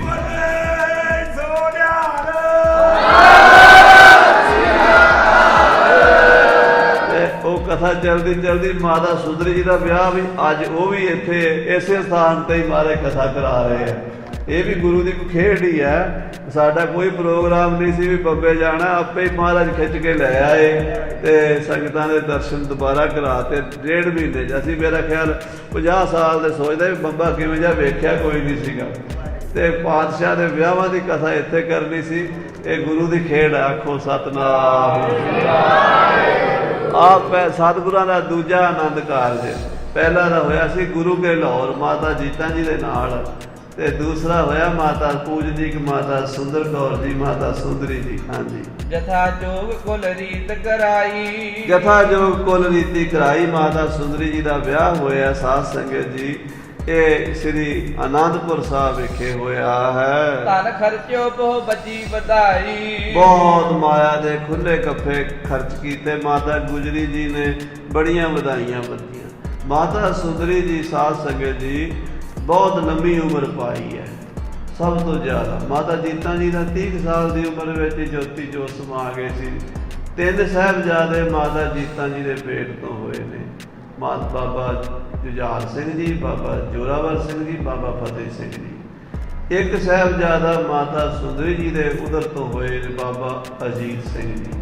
ਪਰ ਮਾਤਾ ਜੀਤਾਂ ਜੀ ਵਿਆਹ ਤੋਂ ਪਹਿਲਾਂ ਗੁਰੂ ਘਰ ਆਏ, ਵੱਡੇ ਉਹ ਸਨ। ਸਾਹਿਬਜ਼ਾਦਾ ਪਹਿਲਾਂ ਛੋਟਿਆਂ ਦੇ ਉਦਰ ਤੋਂ ਹੋਇਆ। ਇਹ ਇਤਿਹਾਸ ਹੈ ਸਾਡਾ। ਤੇ ਤਿੰਨਾਂ ਮਾਤਾਵਾਂ ਦੇ ਤਿੰਨੇ ਥਾਵਾਂ ਦੇ ਵੱਖਰੇ ਵੱਖਰੇ ਸਥਾਨ ਗੀਥੇ ਹਨ। ਮਾਤਾ ਜੀਤਾਂ ਜੀ ਦਾ ਸੰਸਕਾਰ ਅਨੰਦਪੁਰ ਸਾਹਿਬ ਅਗੰਮਪੁਰੇ ਹੋਇਆ। ਗੁਰਦੁਆਰਾ ਅਗੰਮਗੜ੍ਹ ਸਾਹਿਬ, ਉੱਥੇ ਸਤਲੁਜ ਦਰਿਆ ਦੇ ਕੰਢੇ ਤੇ ਜਦੋਂ ਆਪਾਂ ਅਨੰਦਪੁਰ ਸਾਹਿਬ ਤੋਂ ਹੋਲਗੜ੍ਹ ਸਾਹਿਬ ਨੂੰ ਜਾਈਏ, ਅੱਗੇ ਅਗੰਮਪੁਰਾ ਹੈ ਮਾਤਾ ਜੀ ਦਾ। ਮਾਤਾ ਜੀਤੋ ਜੀ ਉੱਥੇ ਜੋਤੀ ਜੋਤ ਸਮਾ ਗਏ। ਮਾਤਾ ਸੁੰਦਰੀ ਜੀ ਲਗਭਗ 80 ਕੁ ਸਾਲ ਦੀ ਉਮਰ ਹੋ ਗਈ ਤੇ ਇੱਥੇ ਦਿੱਲੀ ਦੇ ਵਿੱਚ 1748 ਦੇ ਵਿੱਚ ਸੱਚਖੰਡ ਗਮਨ ਕੀਤਾ। 10ਵੇਂ ਪਾਤਸ਼ਾਹ ਤੋਂ 40 ਸਾਲ ਬਾਅਦ 40 ਸਾਲ ਮਾਤਾ ਜੀ ਪੰਥ ਦੀ ਅਗਵਾਈ ਕਰਦੇ ਰਹੇ ਆ। ਔਰ ਉਹੀ ਮਾਤਾ ਸੁੰਦਰੀ ਜੀ ਦਾ ਅੱਜ ਵਿਆਹ ਹੋਇਆ ਜਿਨ੍ਹਾਂ ਨੇ ਪੰਥ ਦੀ 40 ਸਾਲ ਅਗਵਾਈ ਕੀਤੀ ਹੈ। ਬਾਬਾ ਜੱਸਾ ਸਿੰਘ ਜੀ ਆਹਲੂਵਾਲੀਆ ਸੁਲਤਾਨੁਲ ਕੌਮ ਨੂੰ ਆਪ ਆਪਣੀ ਗੋਦ 'ਚ ਪਾਲ ਕੇ ਪੰਥ ਦਾ ਜਥੇਦਾਰ ਬਣਾਇਆ। ਬੜੇ ਬੜੇ ਵੱਡੇ ਮਹਾਨ ਭਾਈ ਮਨੀ ਸਿੰਘ ਸਾਹਿਬ ਬ੍ਰਹਮ ਗਿਆਨੀ ਜੀ ਤੋਂ ਹੁਕਮ ਦੇ ਕੇ ਦਸਮ ਦੀ ਬੀੜ ਇਕੱਠੀ ਮਾਤਾ ਸੁੰਦਰੀ ਜੀ ਨੇ ਕਰਵਾਈ ਹੈ। ਉਹ ਹੁਕਮਨਾਮੇ ਪਏ ਹੈ ਜਿਨ੍ਹਾਂ 'ਚ ਮਾਤਾ ਜੀ ਨੇ ਲਿਖਿਆ। ਭਾਈ ਮਨੀ ਸਿੰਘ ਨੇ ਚਿੱਠੀ 'ਚ ਲਿਖਿਆ ਕਿ ਮਾਤਾ ਜੀ ਆਪ ਜੀ ਦੀ ਕਿਰਪਾ ਨਾਲ ਇੰਨੀ ਬਾਣੀ ਲੱਭ ਗਈ ਹੈ, ਇੰਨੀ ਲੱਭ ਰਹੇ ਹਾਂ, ਮਹਾਰਾਜ ਦਾ ਸਰੂਪ ਤਿਆਰ ਕਰ ਰਹੇ ਹਾਂ। ਸੋ ਕਹਿਣ ਦਾ ਮਤਲਬ ਹੈ ਇਹ ਮਾਤਾ ਸੁੰਦਰੀ ਜੀ ਉਹ ਬਹੁਤ ਉੱਚ ਦਿਵ ਦ੍ਰਿਸ਼ਟੀ ਦੇ ਮਾਲਕ ਵੀ ਸਨ ਤੇ ਉਹ ਰਾਜਨੀਤੀ ਦੇ ਵੀ ਬੜੇ ਮਾਹਰ ਸਨ। ਕਿਉਂਕਿ ਦਿੱਲੀ ਰਹਿੰਦੇ ਸਨ, ਉੱਥੋਂ ਦਾ ਸਾਰਾ ਵਾਤਾਵਰਨ ਉਹਨਾਂ ਨੂੰ ਪਤਾ ਸੀ ਕਿਵੇਂ ਕੰਟਰੋਲ ਕਰਨਾ ਹੈ। ਮਾਤਾ ਜੀ ਉਹਨਾਂ ਦਾ ਆਨੰਦ ਕਾਰਜ ਅੱਜ 10ਵੇਂ ਪਾਤਸ਼ਾਹ ਨਾਲ ਬੜੀ ਵਧਾਈਆਂ ਹੋਈਆਂ ਹਨ। ਤੁਤੀ ਵਿਆਹ ਕਲਗੀ ਤਰ ਕੇਰਾ। ਇਹ ਦੂਜਾ ਵਿਆਹ ਹੈ ਸ੍ਰੀ ਗੁਰੂ ਗੋਬਿੰਦ ਸਿੰਘ ਜੀ ਮਹਾਰਾਜ ਦਾ। ਤੀਸਰੇ ਮਾਤਾ ਸਾਹਿਬ ਦੇਵੀ ਜੀ ਹੋਏ ਨੇ ਜਿਨ੍ਹਾਂ ਨੂੰ ਮਹਾਰਾਜ ਨੇ ਕੁਆਰਾ ਡੋਲਾ ਬਖਸ਼ਿਸ਼ ਕੀਤੀ। ਉਹਨਾਂ ਦੇ ਉਦਰ ਤੋਂ ਕੋਈ ਸੰਤਾਨ ਨਹੀਂ ਹੋਈ ਸਤਿਗੁਰਾਂ ਦੀ, ਪਰ ਉਹਨਾਂ ਨੇ ਬਚਨ ਕੀਤਾ ਆ ਖਾਲਸਾ ਹੀ ਤੇਰਾ ਪੁੱਤਰ ਹੋਵੇਗਾ, ਰਹਿੰਦੀ ਦੁਨੀਆ ਤੱਕ ਤੇਰਾ ਪੁੱਤਰ ਜਿਉਂਦਾ ਰਹੇਗਾ। ਜਦੋਂ ਪੰਜ ਪਿਆਰੇ ਅੰਮ੍ਰਿਤ ਛਕਾਉਂਦੇ ਨੇ ਉਦੋਂ ਮਾਤਾ ਸਾਹਿਬ ਦੇਵਾਂ ਜੀ ਨੂੰ ਖਾਲਸੇ ਦੇ ਮਾਤਾ ਜੀ ਕਹਿੰਦੇ ਨੇ। ਸੋ ਖਾਲਸਾ ਜੀ ਕਈ ਵਾਰੀ ਭੁਲੇਖਾ ਪੈ ਜਾਂਦਾ, ਉਹ ਕਹਿੰਦੇ ਪਤਾਸੇ ਮਾਤਾ ਜੀਤਾਂ ਜੀ ਨੇ ਪਾਏ ਤੇ ਖਾਲਸੇ ਦੀ ਮਾਂ ਮਾਤਾ ਸਾਹਿਬ ਦੇਵਾਂ ਕਿਵੇਂ ਹੈ। ਸੋ ਉਹ ਇਹ ਹੈ ਵੀ ਜਦੋਂ ਅੰਮ੍ਰਿਤ ਛਕਾਇਆ ਸੀ ਉਦੋਂ ਤੇ ਮਾਤਾ ਸਾਹਿਬ ਦੇਵੀ ਜੀ ਅਜੇ ਗੁਰੂ ਘਰ 'ਚ ਆਏ ਵੀ ਨਹੀਂ ਸਨ। ਉਦੋਂ ਮਾਤਾ ਜੀਤਾਂ ਜੀ ਵੱਡੇ ਸਨ, ਉਹਨਾਂ ਨੇ ਪਤਾਸੇ ਪਾਏ ਸਨ। ਪਰ ਜਦੋਂ ਮਾਤਾ ਸਾਹਿਬ ਦੇਵੀ ਜੀ ਗੁਰੂ ਘਰ 'ਚ ਆ ਗਏ ਉਸ ਵੇਲੇ ਫਿਰ ਮਾਤਾ ਜੀ ਨੇ ਪੂਰਨਾ ਕੀਤਾ ਵੀ ਮੇਰੀ ਵੀ ਕੋਈ ਦੁਨੀਆ ਨਾਲ ਸਾਂਝ ਹੋਵੇ, ਮੇਰਾ ਵੀ ਕੋਈ ਪੁੱਤਰ ਹੋਵੇ। ਤੇ ਮਹਾਰਾਜ ਨੇ ਆਖਿਆ ਖਾਲਸਾ ਤੇਰਾ ਪੁੱਤਰ ਹੋਵੇਗਾ। ਕਿਉਂਕਿ ਆਦਿ ਸ਼ਕਤੀ ਮਾਤਾ ਸਾਹਿਬ ਦੇਵਾਂ ਜੀ ਪਰਮੇਸ਼ਰ ਦੀ ਪ੍ਰਥਮ ਭਗਉਤੀ ਜੋ ਹੈ ਉਹੀ ਮਨੁੱਖੀ ਰੂਪ ਵਿੱਚ ਪ੍ਰਗਟ ਹੋਏ ਸਨ। ਜਿਵੇਂ ਮਹਾਰਾਜ ਨੇ ਸਰਬਲੋਕ ਪ੍ਰਕਾਸ਼ ਵਿੱਚ ਬਚਨ ਲਿਖਿਆ ਹੈ ਕਿ ਮਾਤ ਭਗਵਤੀ ਪਿਤਾ ਕਾਲ ਪੁਰਖ ਗੋਦ ਦਿਓ ਦਾ ਖਾਸ ਭਲੀ 40 ਨਾਲ ਇਹ ਬੀਜ ਖਾਲਸੈ ਮੁਕਤੇ ਪਾਵਨ ਸਿੰਘ ਬਲੀ।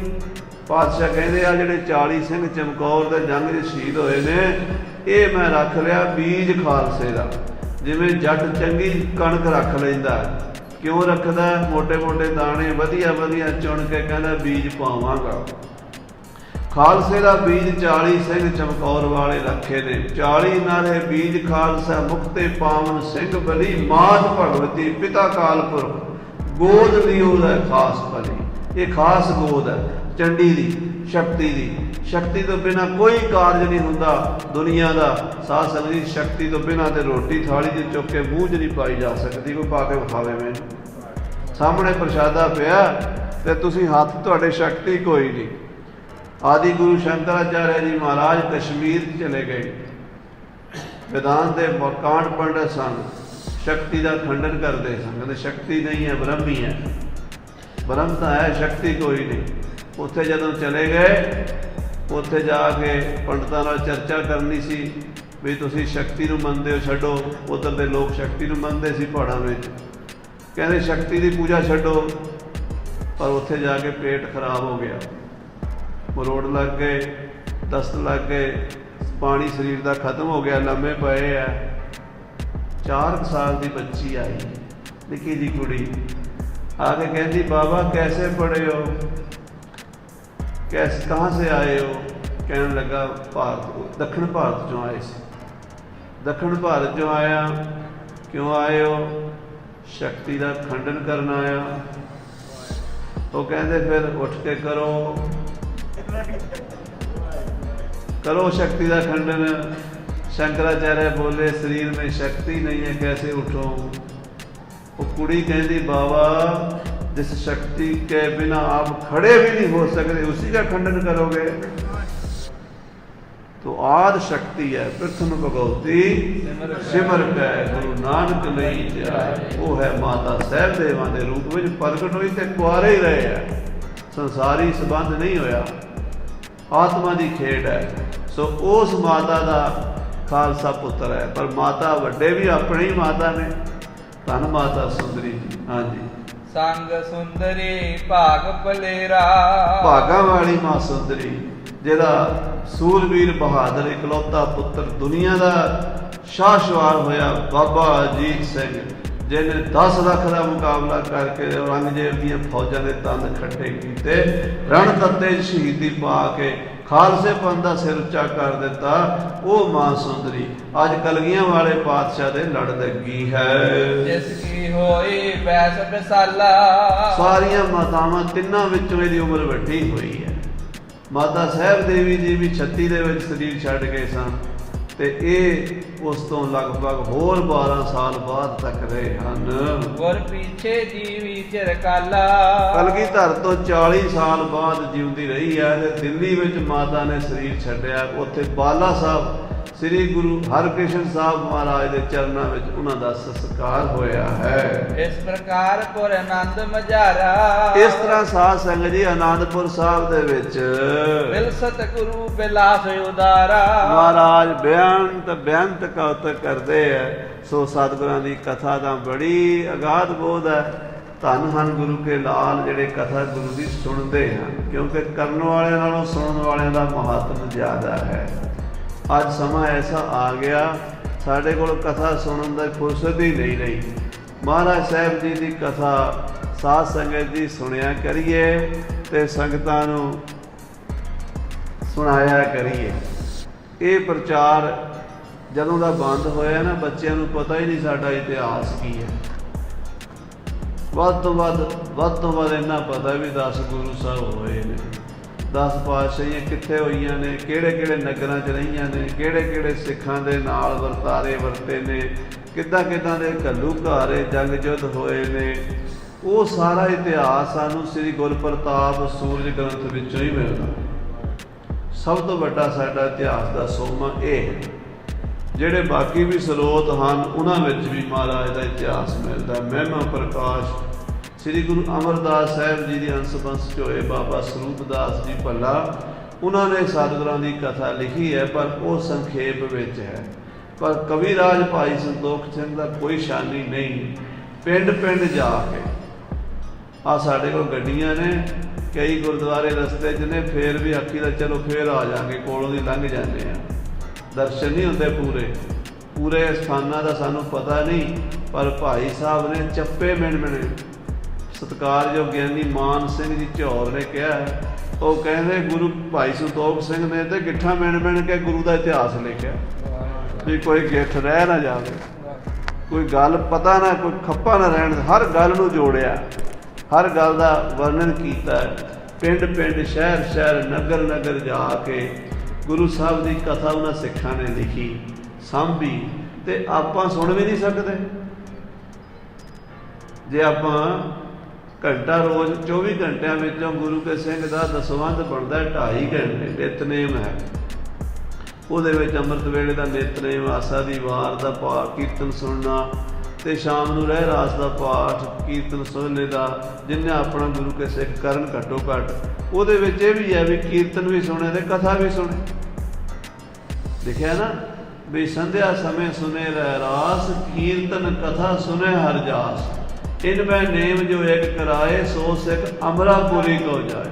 ਜਿਹੜਾ ਨੇਮ ਨਾਲ ਪਾਤਸ਼ਾਹ ਦੀ ਕਥਾ ਸੁਣੇਗਾ ਸੱਚਖੰਡ ਜਾਏਗਾ।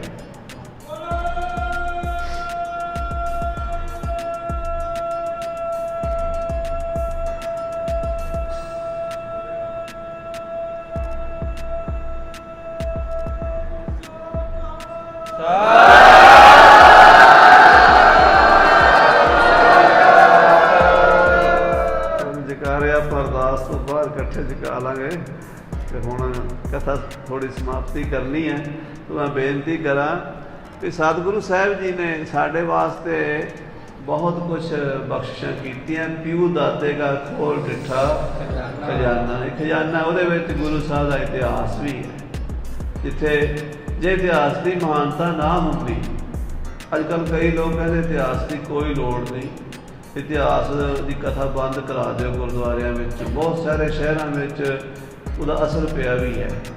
ਕਿਤੇ ਕਿਤੇ ਇਤਿਹਾਸ ਦੀ ਕਥਾ ਗੁਰਦੁਆਰਿਆਂ 'ਚ ਕਰਨ ਤੋਂ ਪਾਬੰਦੀ ਲਾਈ ਬੈਠੇ ਹੈ, ਇਤਿਹਾਸ ਬੰਦ ਕਰਾ ਰਹੇ ਹੈ। ਪਰ 90-95% ਦਾ ਸਿੰਘ ਕਿਸੇ ਦੀ ਨਹੀਂ ਮੰਨਦੇ। ਗੁਰੂ ਦੇ ਪਿਆਰੇ ਉਹ ਤਾਂ ਗੁਰੂ ਦੀ ਕਥਾ ਕਰਦੇ ਆ, ਗੁਰੂ ਦੀ ਕਥਾ ਸੁਣਦੇ ਆ, ਉਹ ਗੁਰੂ ਨਾਲ ਜੁੜੇ ਹੋਏ ਆ। ਇੱਕ ਦੋਵਾਂ ਨੂੰ ਆਪਾਂ ਕੀ ਲੈਣਾ ਜੇ ਕੱਚੇ ਪਿੱਲੇ ਵੀ ਹੁੰਦੇ ਆ, ਜਿੱਥੇ ਸਾਧ ਸੰਗਤ ਜੀ ਧਾਨਾ ਜਾਂ ਡੀਲਾ ਵੀ ਹੁੰਦਾ ਹੀ ਹੈ। ਕਦੀ ਕਦੀ ਉਹ ਵੀ ਵਿੱਚੇ ਕੜਾ ਪਛਾ ਛਕੀ ਜਾਂਦਾ, ਕੋਈ ਨਹੀਂ। ਖਾਲਸਾ ਪੰਥ ਬੜਾ ਮਹਾਨ ਹੈ, ਆਖੋ ਸਤਿਨਾਮ ਸ੍ਰੀ ਵਾਹਿਗੁਰੂ।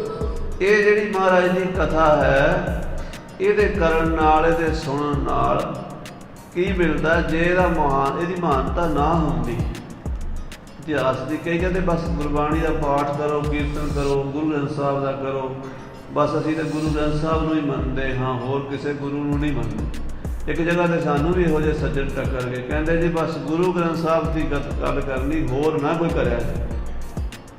ਮੈਂ ਕਿਹਾ ਜੀ ਬਿਲਕੁਲ ਠੀਕ ਹੈ, ਸਾਨੂੰ ਕੀ ਲੋੜ ਹੈ, ਜੋ ਤੁਸੀਂ ਕਹੋਗੇ ਉਹੀ ਕਰ ਦਿਆਂਗੇ। ਤੇ ਸਾਹਿਬਜ਼ਾਦਿਆਂ ਦਾ ਸ਼ਹੀਦੀ ਦਿਹਾੜਾ ਸੀ, ਮੈਂ ਸਾਰੀ ਕਥਾ ਸ਼ਬਦ ਦੀ ਕਰਤੀ। ਕਹਿੰਦੇ ਜੀ ਸਾਹਿਬਜ਼ਾਦਿਆਂ ਬਾਰੇ ਦੱਸਿਆ ਨਹੀਂ। ਮੈਂ ਕਿਹਾ ਗੁਰੂ ਗ੍ਰੰਥ ਸਾਹਿਬ ਸਾਹਿਬਜ਼ਾਦਿਆਂ ਬਾਰੇ ਲਿਖਿਆ ਹੀ ਕੋਈ ਨਹੀਂ। ਤੁਸੀਂ ਆਰਡਰ ਕੀਤਾ ਸੀ ਵੀ ਕਰਨੀ ਨਹੀਂ ਗੱਲ, ਤੇ ਅਸੀਂ ਨਹੀਂ ਕਰਦੇ ਭਰਾਓ। ਕਿਉਂਕਿ ਜਿਹੜੀ ਗੁਰੂ ਗ੍ਰੰਥ ਸਾਹਿਬ ਦੀ ਬਾਣੀ ਹੈ, ਇਹ ਅਕਾਲ ਪੁਰਖ ਨਿਰੰਕਾਰ ਪਰਮੇਸ਼ਰ ਦੇ ਨਿਰਗੁਣ ਸਰੂਪ ਦੀ ਗੱਲ ਹੈ। ਜਿਹੜਾ 10 ਪਾਤਸ਼ਾਹੀਆਂ ਦਾ ਇਤਿਹਾਸ ਹੈ, ਇਹ ਪਰਮੇਸ਼ਰ ਦੇ ਸਰਗੁਣ ਸਰੂਪ ਦੀ ਗੱਲ ਹੈ। ਸਰਗੁਣ ਸਰੂਪ ਤੋਂ ਬਿਨਾਂ ਸਾਡੀ ਸੁਰਤ ਨਿਰਗੁਣ 'ਚ ਜਾ ਹੀ ਨਹੀਂ ਸਕਦੀ। ਆਖੋ ਸਤਿਨਾਮ। ਪਹਿਲਾਂ ਸਰਗੁਣ ਨੂੰ ਦੇਖਾਂਗੇ, ਫਿਰ ਨਿਰਗੁਣ ਦਾ ਪਤਾ ਲੱਗੇਗਾ। ਤੇ ਇਹ ਕਥਾ ਅਸੀਂ ਬੰਦ ਕਰਾ ਰਹੇ ਹਾਂ। ਜੇ ਇਹਦੀ ਮਹਾਨਤਾ ਨਾ ਹੁੰਦੀ ਇਤਿਹਾਸ ਦੀ, ਤਾਂ ਸ੍ਰੀ ਗੁਰੂ ਅੰਗਦ ਦੇਵ ਜੀ ਭਾਈ ਬਾਲੇ ਕੋਲੋਂ ਗੁਰੂ ਨਾਨਕ ਦੀ ਕਥਾ ਕਿਉਂ ਸੁਣਦੇ? ਗੁਰੂ ਅੰਗਦ ਦੇਵ ਜੀ ਮਹਾਰਾਜ ਕਹਿ ਰਹੇ ਨੇ, ਭਾਈ ਬਾਲਾ ਜੀ ਸਾਨੂੰ ਮਹਾਰਾਜ ਦੀ ਸਾਰੀ ਕਥਾ ਸੁਣਾਓ। ਤੁਸੀਂ ਕਿੱਥੇ ਕਿੱਥੇ ਮਹਾਰਾਜ ਦੇ ਨਾਲ ਗਏ, ਮਹਾਰਾਜ ਨੇ ਜੋ ਲੀਲਾ ਕੀਤੀ ਤੁਸੀਂ ਸੁਣਾਓ। ਭਾਈ ਬਾਲਾ ਜੀ ਸੁਣਾਉਂਦੇ ਆ ਤੇ ਭਾਈ ਪੈੜਾ ਮੋਖਾ ਲਿਖੀ ਜਾਂਦਾ। ਸਾਡਾ ਸਭ ਤੋਂ ਪਹਿਲਾ ਸਰੋਤ, ਸਭ ਤੋਂ ਪਹਿਲਾ ਗ੍ਰੰਥ ਗੁਰੂ ਗ੍ਰੰਥ ਸਾਹਿਬ ਤੋਂ ਵੀ ਪਹਿਲਾ ਗ੍ਰੰਥ ਹੈ, ਤੇ ਉਹ ਭਾਈ ਬਾਲੇ ਵਾਲੀ ਜਨਮ ਸਾਖੀ ਹੈ, ਜਿਹਦੇ ਆਧਾਰ ਤੇ ਕਵੀ ਸੰਤੋਖ ਸਿੰਘ ਸਾਹਿਬ ਜੀ ਨੇ ਸ੍ਰੀ ਨਾਨਕ ਪ੍ਰਕਾਸ਼ ਗ੍ਰੰਥ ਦੀ ਰਚਨਾ ਕੀਤੀ ਹੈ। ਫਿਰ ਜਿਹੜੀ ਗੁਰੂ 9 ਪਾਤਸ਼ਾਹੀਆਂ ਦੀ ਕਥਾ ਹੈ, ਇਹ ਬਾਬਾ ਬੁੱਢਾ ਸਾਹਿਬ ਜੀ ਦੀ 7ਵੀਂ ਪੀੜ੍ਹੀ ਭਾਈ ਰਾਮ ਕੋਇਲ ਬ੍ਰਹਮ ਗਿਆਨੀ ਨੇ ਰਮਦਾਸ ਪਿੰਡ ਦੇ ਵਿੱਚ ਸਾਹਿਬ ਸਿੰਘ ਲਿਖਾਰੀ, ਜਿਹੜਾ ਹਜ਼ੂਰ ਸਾਹਿਬ ਤੋਂ ਮਹਾਰਾਜ ਦੇ ਜੋਤੀ ਜੋਤ ਸਮਾਨ ਕਰਕੇ ਬੈਰਾਗੀ ਹੋ ਕੇ ਗਏ ਸੀ ਸਿੰਘ। ਨਾ ਰੋਟੀ ਚੰਗੀ ਲੱਗਦੀ ਸੀ, ਨਾ ਨੀਂਦ ਆਉਂਦੀ ਸੀ। ਹੁਣ ਰਹਿ ਨਾ ਸਕਾਂ ਬਿਨ ਦੇਖੇ ਪ੍ਰੀਤਮਾ, ਮੈਂ ਨੀਰ ਵਹੇ ਵਹਿ ਚੱਲਿਆ ਜੀਓ। ਉਹ ਇੰਨੇ ਬੈਰਾਗੀ ਸਿੰਘ ਉੱਥੇ ਪਹੁੰਚੇ ਰਮਦਾਸ ਪਿੰਡ। 15-20 ਸਿੰਘਾਂ ਦਾ ਜਥਾ ਜਾ ਕੇ ਫਤਿਹ ਗਜਾਈ, ਕਹਿਣ ਲੱਗੇ ਭਾਈ ਰਾਮ ਕੋਇਲ ਸਾਹਿਬ ਜੀ ਬੜੀ ਦੁੱਖ ਦੀ ਖਬਰ ਲੈ ਕੇ ਆਏ ਹਾਂ। ਹਜ਼ੂਰ ਕਲਗੀਧਰ ਮਹਾਰਾਜ ਸੱਚੇ ਪਾਤਸ਼ਾਹ ਦੱਖਣ ਦੀ ਧਰਤੀ ਨਦੇੜ ਜੋਤੀ ਜੋਤ ਸਮਾ ਗਏ ਹੈ। ਉਹਨਾਂ ਕਰਕੇ ਜੋਤੀ ਜੋਤ ਸਮਾਨ ਕਰਕੇ ਸਾਰਾ ਖਾਲਸਾ ਬੜਾ ਵਿਆਕੁਲ ਹੈ। ਅਸੀਂ ਬੜੇ ਦੁਖੀ ਹਾਂ, ਸਾਨੂੰ ਕੁਛ ਵੀ ਚੰਗਾ ਨਹੀਂ ਲੱਗਦਾ ਸੱਚੇ ਪਾਤਸ਼ਾਹ ਜੀ ਤੋਂ ਬਿਨਾਂ। ਹੁਣ ਸਾਨੂੰ ਕਿਰਪਾ ਕਰੋ, ਤੁਹਾਨੂੰ ਮਹਾਰਾਜ 10ਵੇਂ ਪਾਤਸ਼ਾਹ ਰੋਜ਼ ਦਰਸ਼ਨ ਦਿੰਦੇ ਹੈ, ਸਾਨੂੰ ਵੀ ਰੋਜ਼ ਦਰਸ਼ਨ ਕਰਾਇਆ ਕਰੋ। ਕਿਉਂਕਿ ਬੁਰਹਾਨਪੁਰ ਜਦੋਂ ਮਹਾਰਾਜ 10ਵੇਂ ਪਾਤਸ਼ਾਹ ਭਾਈ ਰਾਮ ਕੌਰ ਸਾਹਿਬ ਜੀ ਨੂੰ ਪੰਜਾਬ ਨੂੰ ਵਾਪਸ ਮੋੜਿਆ, ਤੇ ਭਾਈ ਰਾਮ ਕੌਰ ਕਹਿੰਦੇ ਸਤਿਗੁਰੂ ਜੀ ਮੇਰਾ ਪਰਣ ਹੈ, ਮੈਂ ਦਰਸ਼ਨ ਕੀਤੇ ਬਿਨਾਂ ਪ੍ਰਸ਼ਾਦਾ ਨਹੀਂ ਛਕਦਾ, ਮੈਂ ਕਿਵੇਂ ਜੀਵਾਂਗਾ। ਮਹਾਰਾਜ ਕਹਿੰਦੇ ਤੁਸੀਂ ਰੋਜ਼ ਸ਼ਿਕਾਰ ਖੇਡਣ ਜਾਇਆ ਜੇ, ਘੋੜੇ ਤੇ ਚੜ੍ਹ ਕੇ ਜਦੋਂ ਸ਼ਿਕਾਰ ਨੂੰ ਚੜ੍ਹਿਆ ਕਰੋਗੇ ਉਦੋਂ ਸਾਡੇ ਦਰਸ਼ਨ ਹੋਇਆ ਕਰਨਗੇ। 40 ਸਾਲ ਭਾਈ ਸਾਹਿਬ ਵੀ ਜੀਏ ਗੁਰੂ ਸਾਹਿਬ ਤੋਂ ਬਾਅਦ। 1748 'ਚ ਮਾਤਾ ਸੁੰਦਰੀ ਜੀ ਸਮਾਏ, ਉਸੇ ਸਾਲ ਭਾਈ ਰਾਮ ਕੌਰ ਚੋਲਾ ਛੱਡਿਆ। 40 ਸਾਲ ਨਿਯਮ ਨਾਲ ਸ਼ਿਕਾਰ ਖੇਡਣ ਜਾਂਦੇ ਸੀਗੇ, ਤੇ ਕਲਗੀਧਰ ਪਾਤਸ਼ਾਹ ਦੇ ਦਰਸ਼ਨ ਉਹਨਾਂ ਨੂੰ ਹੁੰਦੇ ਸੀ। ਆਖੋ ਸਤਿਨਾਮ। ਸਿੰਘਾਂ ਨੂੰ ਕਹਿਣ ਲੱਗੇ ਖਾਲਸਾ ਜੀ ਜਿਵੇਂ ਸਾਨੂੰ ਦਰਸ਼ਨ ਹੁੰਦੇ ਆ ਉੱਦਾਂ ਤੁਹਾਡੀ ਦ੍ਰਿਸ਼ਟੀ ਨਹੀਂ ਬਣਨੀ, ਹਰ ਇੱਕ ਦੀ ਵੱਖਰੀ ਵੱਖਰੀ ਹੁੰਦੀ ਹੈ। ਆਖੋ ਸ੍ਰੀ ਵਾਹਿਗੁਰੂ। ਤੁਸੀਂ ਕਥਾ ਸੁਣ ਕੇ, ਤੁਹਾਨੂੰ ਅਸੀਂ ਮਹਾਰਾਜ ਦੀ ਕਥਾ ਸੁਣਾਵਾਂਗੇ, ਕਥਾ ਸੁਣ ਕੇ ਕਥਾ ਜੋ ਦਰਸ਼ਨ ਕਰੋ। ਫਿਰ ਸਾਹਿਬ ਭਾਈ ਰਾਮ ਕੌਰ ਬ੍ਰਹਮ ਗਿਆਨੀ ਜੀ ਕਥਾ ਕਰਦੇ, ਭਾਈ ਸਾਹਿਬ ਸਿੰਘ ਲਿਖਾਰੀ ਲਿਖੀ ਜਾਂਦਾ 500 ਸਾਖੀਆਂ ਲਿਖੀਆਂ ਗਈਆਂ, ਉਹ ਪੋਥੀਆਂ 5 ਸਨ। ਭਾਈ ਰਾਮ ਕੌਰ ਸਾਹਿਬ ਦੇ ਪੁੱਤਰ ਭਾਈ ਮੋਹਰ ਸਿੰਘ ਦੀ ਘਰਵਾਲੀ ਬੀਬੀ ਪ੍ਰਧਾਨ ਕੌਰ, ਜਿਹੜੀ ਮਹਾਰਾਜਾ ਆਲਾ ਸਿੰਘ ਜੀ ਪਟਿਆਲਾ ਪਤੀ ਦੀ ਬੇਟੀ ਸੀ, ਉਹ ਜਦੋਂ ਉਹਦਾ ਪਤੀ ਵੀ ਚੜ੍ਹਾਈ ਕਰ ਗਿਆ, ਪੋਥੀਆਂ ਲੈ ਕੇ ਬਰਨਾਲੇ ਆ ਗਈ। ਉੱਥੋਂ ਪੋਥੀਆਂ ਪਟਿਆਲੇ ਆਈਆਂ, ਪਟਿਆਲੇ ਤੋਂ ਭਾਈ ਸੰਤੋਖ ਸਿੰਘ ਜੀ ਕਵੀ ਜੀ ਨੂੰ ਮਿਲੀਆਂ, ਉੱਥੋਂ ਗ੍ਰੰਥ ਸੂਰਜ ਪ੍ਰਕਾਸ਼ ਲਿਖਿਆ ਗਿਆ, ਜਿਹੜੇ ਵਿੱਚ ਕੁਝ ਖੱਪੇ ਸਨ, ਕੁਝ ਗੱਲਾਂ ਐਸੀਆਂ ਜਿਹੜੀਆਂ ਉਹਨਾਂ ਪੋਥੀਆਂ ਵਿੱਚ ਵੀ ਨਹੀਂ ਸੀ ਮਿਲਦੀਆਂ। ਉਹ ਭਾਈ ਸਾਹਿਬ ਉਹਦੇ ਤੇ ਬੜੇ ਚਿੰਤਨ ਕਰਦੇ ਰਹਿੰਦੇ ਵੀ ਮਹਾਰਾਜ ਦੀ ਕਥਾ ਲਿਖਣੀ ਹੈ, ਇਹ ਗੱਲਾਂ ਕਿਵੇਂ ਪਤਾ ਲੱਗਣ। ਅੰਮ੍ਰਿਤ ਵੇਲੇ ਉੱਠ ਕੇ ਜਦੋਂ ਧਿਆਨ 'ਚ ਬੈਠਿਆ ਕਰਦੇ ਤੇ ਅਰਦਾਸ ਕਰਦੇ ਵੀ ਸਤਿਗੁਰੂ ਜੀ ਮੈਨੂੰ ਹੁਕਮ ਤਾਂ ਲਾ ਦਿੱਤਾ ਵੀ ਕਥਾ ਲਿਖ, ਤੇ ਪਰ ਮੈਂ ਕਿਵੇਂ ਲਿਖਾਂ। ਇੱਕ ਦਿਨ ਦੁਪਹਿਰ ਨੂੰ ਭਾਈ ਸਾਹਿਬ ਦੇ ਘਰ ਇੱਕ ਨਿਹੰਗ ਸਿੰਘ ਜੀ ਆਏ, ਕਹਿਣ ਲੱਗੇ ਖਾਲਸਾ ਜੀ ਲੰਗਰ ਛਕਣਾ ਹੈ। ਉਹ ਮਾਤਾ ਰਾਮ ਕੌਰ ਜੀ ਭਾਈ ਸੰਤੋਖ ਸਿੰਘ ਜੀ ਘਰਵਾਲੀ ਨੇ ਪ੍ਰਸ਼ਾਦਾ ਤਿਆਰ ਕੀਤਾ, ਸਿੰਘ ਨੇ ਛਕਿਆ, ਛਕ ਕੇ ਕਹਿੰਦਾ ਫੌਜਾਂ ਦੇ ਚਾਲਾ ਪਾਉਣ ਲੱਗੀਆਂ, ਆਹ ਸਾਡਾ ਖਜ਼ਾਨਾ ਟੰਗਿਆ ਇੱਥੇ, ਆਪਣਾ ਜਿਹੜਾ ਖਜ਼ਾਨਾ ਪਾਉਂਦੇ ਨਾ ਝੋਲਾ, ਉੱਥੇ ਟੰਗ ਗਏ। ਤੇ ਕਹਿੰਦੇ ਕਿ ਜੇ ਕੋਈ ਲੋੜ ਪਏ ਤਾਂ ਦੇਖ ਲਿਆ ਜੇ। ਇੰਨਾ ਇਸ਼ਾਰਾ ਜਿਹਾ ਕਰਕੇ ਮੁੜ ਕੇ ਆਏ ਹੀ ਕੋਈ ਨਹੀਂ। 2 ਮਹੀਨੇ ਬਾਅਦ ਭਾਈ ਸੰਤੋਖ ਸਿੰਘ ਦੇਖਦੇ ਵੀ ਇਹ ਸਿੰਘ ਆਇਆ ਹੀ ਨਹੀਂ। ਜਦੋਂ ਉਹ ਫਰੋਲਿਆਂ ਦੇ ਵਿੱਚੋਂ ਕਾਗਜ਼ਾਂ ਦੇ ਸੰਚੇ ਲੱਭੇ, ਉਹ ਤੇ ਜਿਹੜਾ ਇਤਿਹਾਸ ਉਹਨਾਂ ਸਾਖੀਆਂ ਵਿੱਚ ਨਹੀਂ ਸੀਗਾ, ਜਿਹੜੇ ਖੱਪੇ ਸੀਗੇ ਵਿੱਚ, ਉਸ ਤੋਂ ਪੂਰੇ ਹੋ ਰਹੇ ਸਨ। ਫਿਰ ਭਾਈ ਸਾਹਿਬ ਨੂੰ ਪਤਾ ਲੱਗਾ ਵੀ ਇਹ ਤਾਂ ਸ਼ਹੀਦੀ ਫੌਜ ਮਹਾਰਾਜ ਨੇ ਆਪ ਭੇਜੀ ਸੀ ਬਹਾਨੇ ਨਾਲ।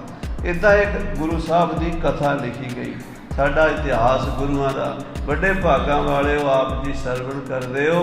ਬੰਬੇ ਦੀਆਂ ਸੰਗਤਾਂ, ਸਾਰੇ ਹੀ ਨੌਜਵਾਨ ਇੱਥੋਂ ਦੇ, ਗੁਰੂ ਦੀਆਂ ਲਾਡਲੀਆਂ ਫੌਜਾਂ, ਗੁਰਦੁਆਰਾ ਪ੍ਰਬੰਧਕ ਕਮੇਟੀ, ਇੱਥੋਂ ਦੇ ਹੈੱਡ ਗ੍ਰੰਥੀ ਸਾਹਿਬ, ਸਾਰੇ ਹੀ ਪਿਆਰ ਦੀ ਮੂਰਤੀ ਹਨ। ਤੇ ਪ੍ਰੇਮ ਕਰਕੇ ਸਾਧ ਸੰਗਤ ਜੀ ਅਸੀਂ ਅੱਜ ਤੁਹਾਡੇ ਚਰਨਾਂ 'ਚ ਹਾਜ਼ਰੀ ਇੱਕੋ ਹੀ ਦੀਵਾਨ ਐਤਕੀ ਲਾ ਸਕੇ ਹਾਂ। ਤੇ ਕੁਝ ਕਰੋਨਾ ਕਰਕੇ ਵੀ ਰੌਲਾ ਜਿਹਾ ਸੀ, ਮੈਂ ਅੱਗੇ ਦੀ ਅੱਗੇ ਵਾਪਸੀ ਵੀ ਸ਼ਾਇਦ ਚਾਲਾ ਪਾਉਣਾ ਪੈ ਜਾਵੇ, ਬਹੁਤਾ ਬਚਨ ਨਹੀਂ ਕੀਤਾ ਸੰਗਤ ਨੂੰ। ਫਿਰ ਵੀ ਤੁਸੀਂ ਇੰਨੇ ਪਿਆਰ ਵਾਲੇ ਦੂਰੋਂ ਦੂਰੋਂ ਚੱਲ ਕੇ ਆਏ, ਸਾਰਿਆਂ ਦਾ ਬਹੁਤ ਬਹੁਤ ਧੰਨਵਾਦ। ਧੰਨ ਧੰਨ ਸਤਿਗੁਰੂ ਗੁਰੂ ਗ੍ਰੰਥ ਸਾਹਿਬ ਦਾ ਧੰਨਵਾਦ।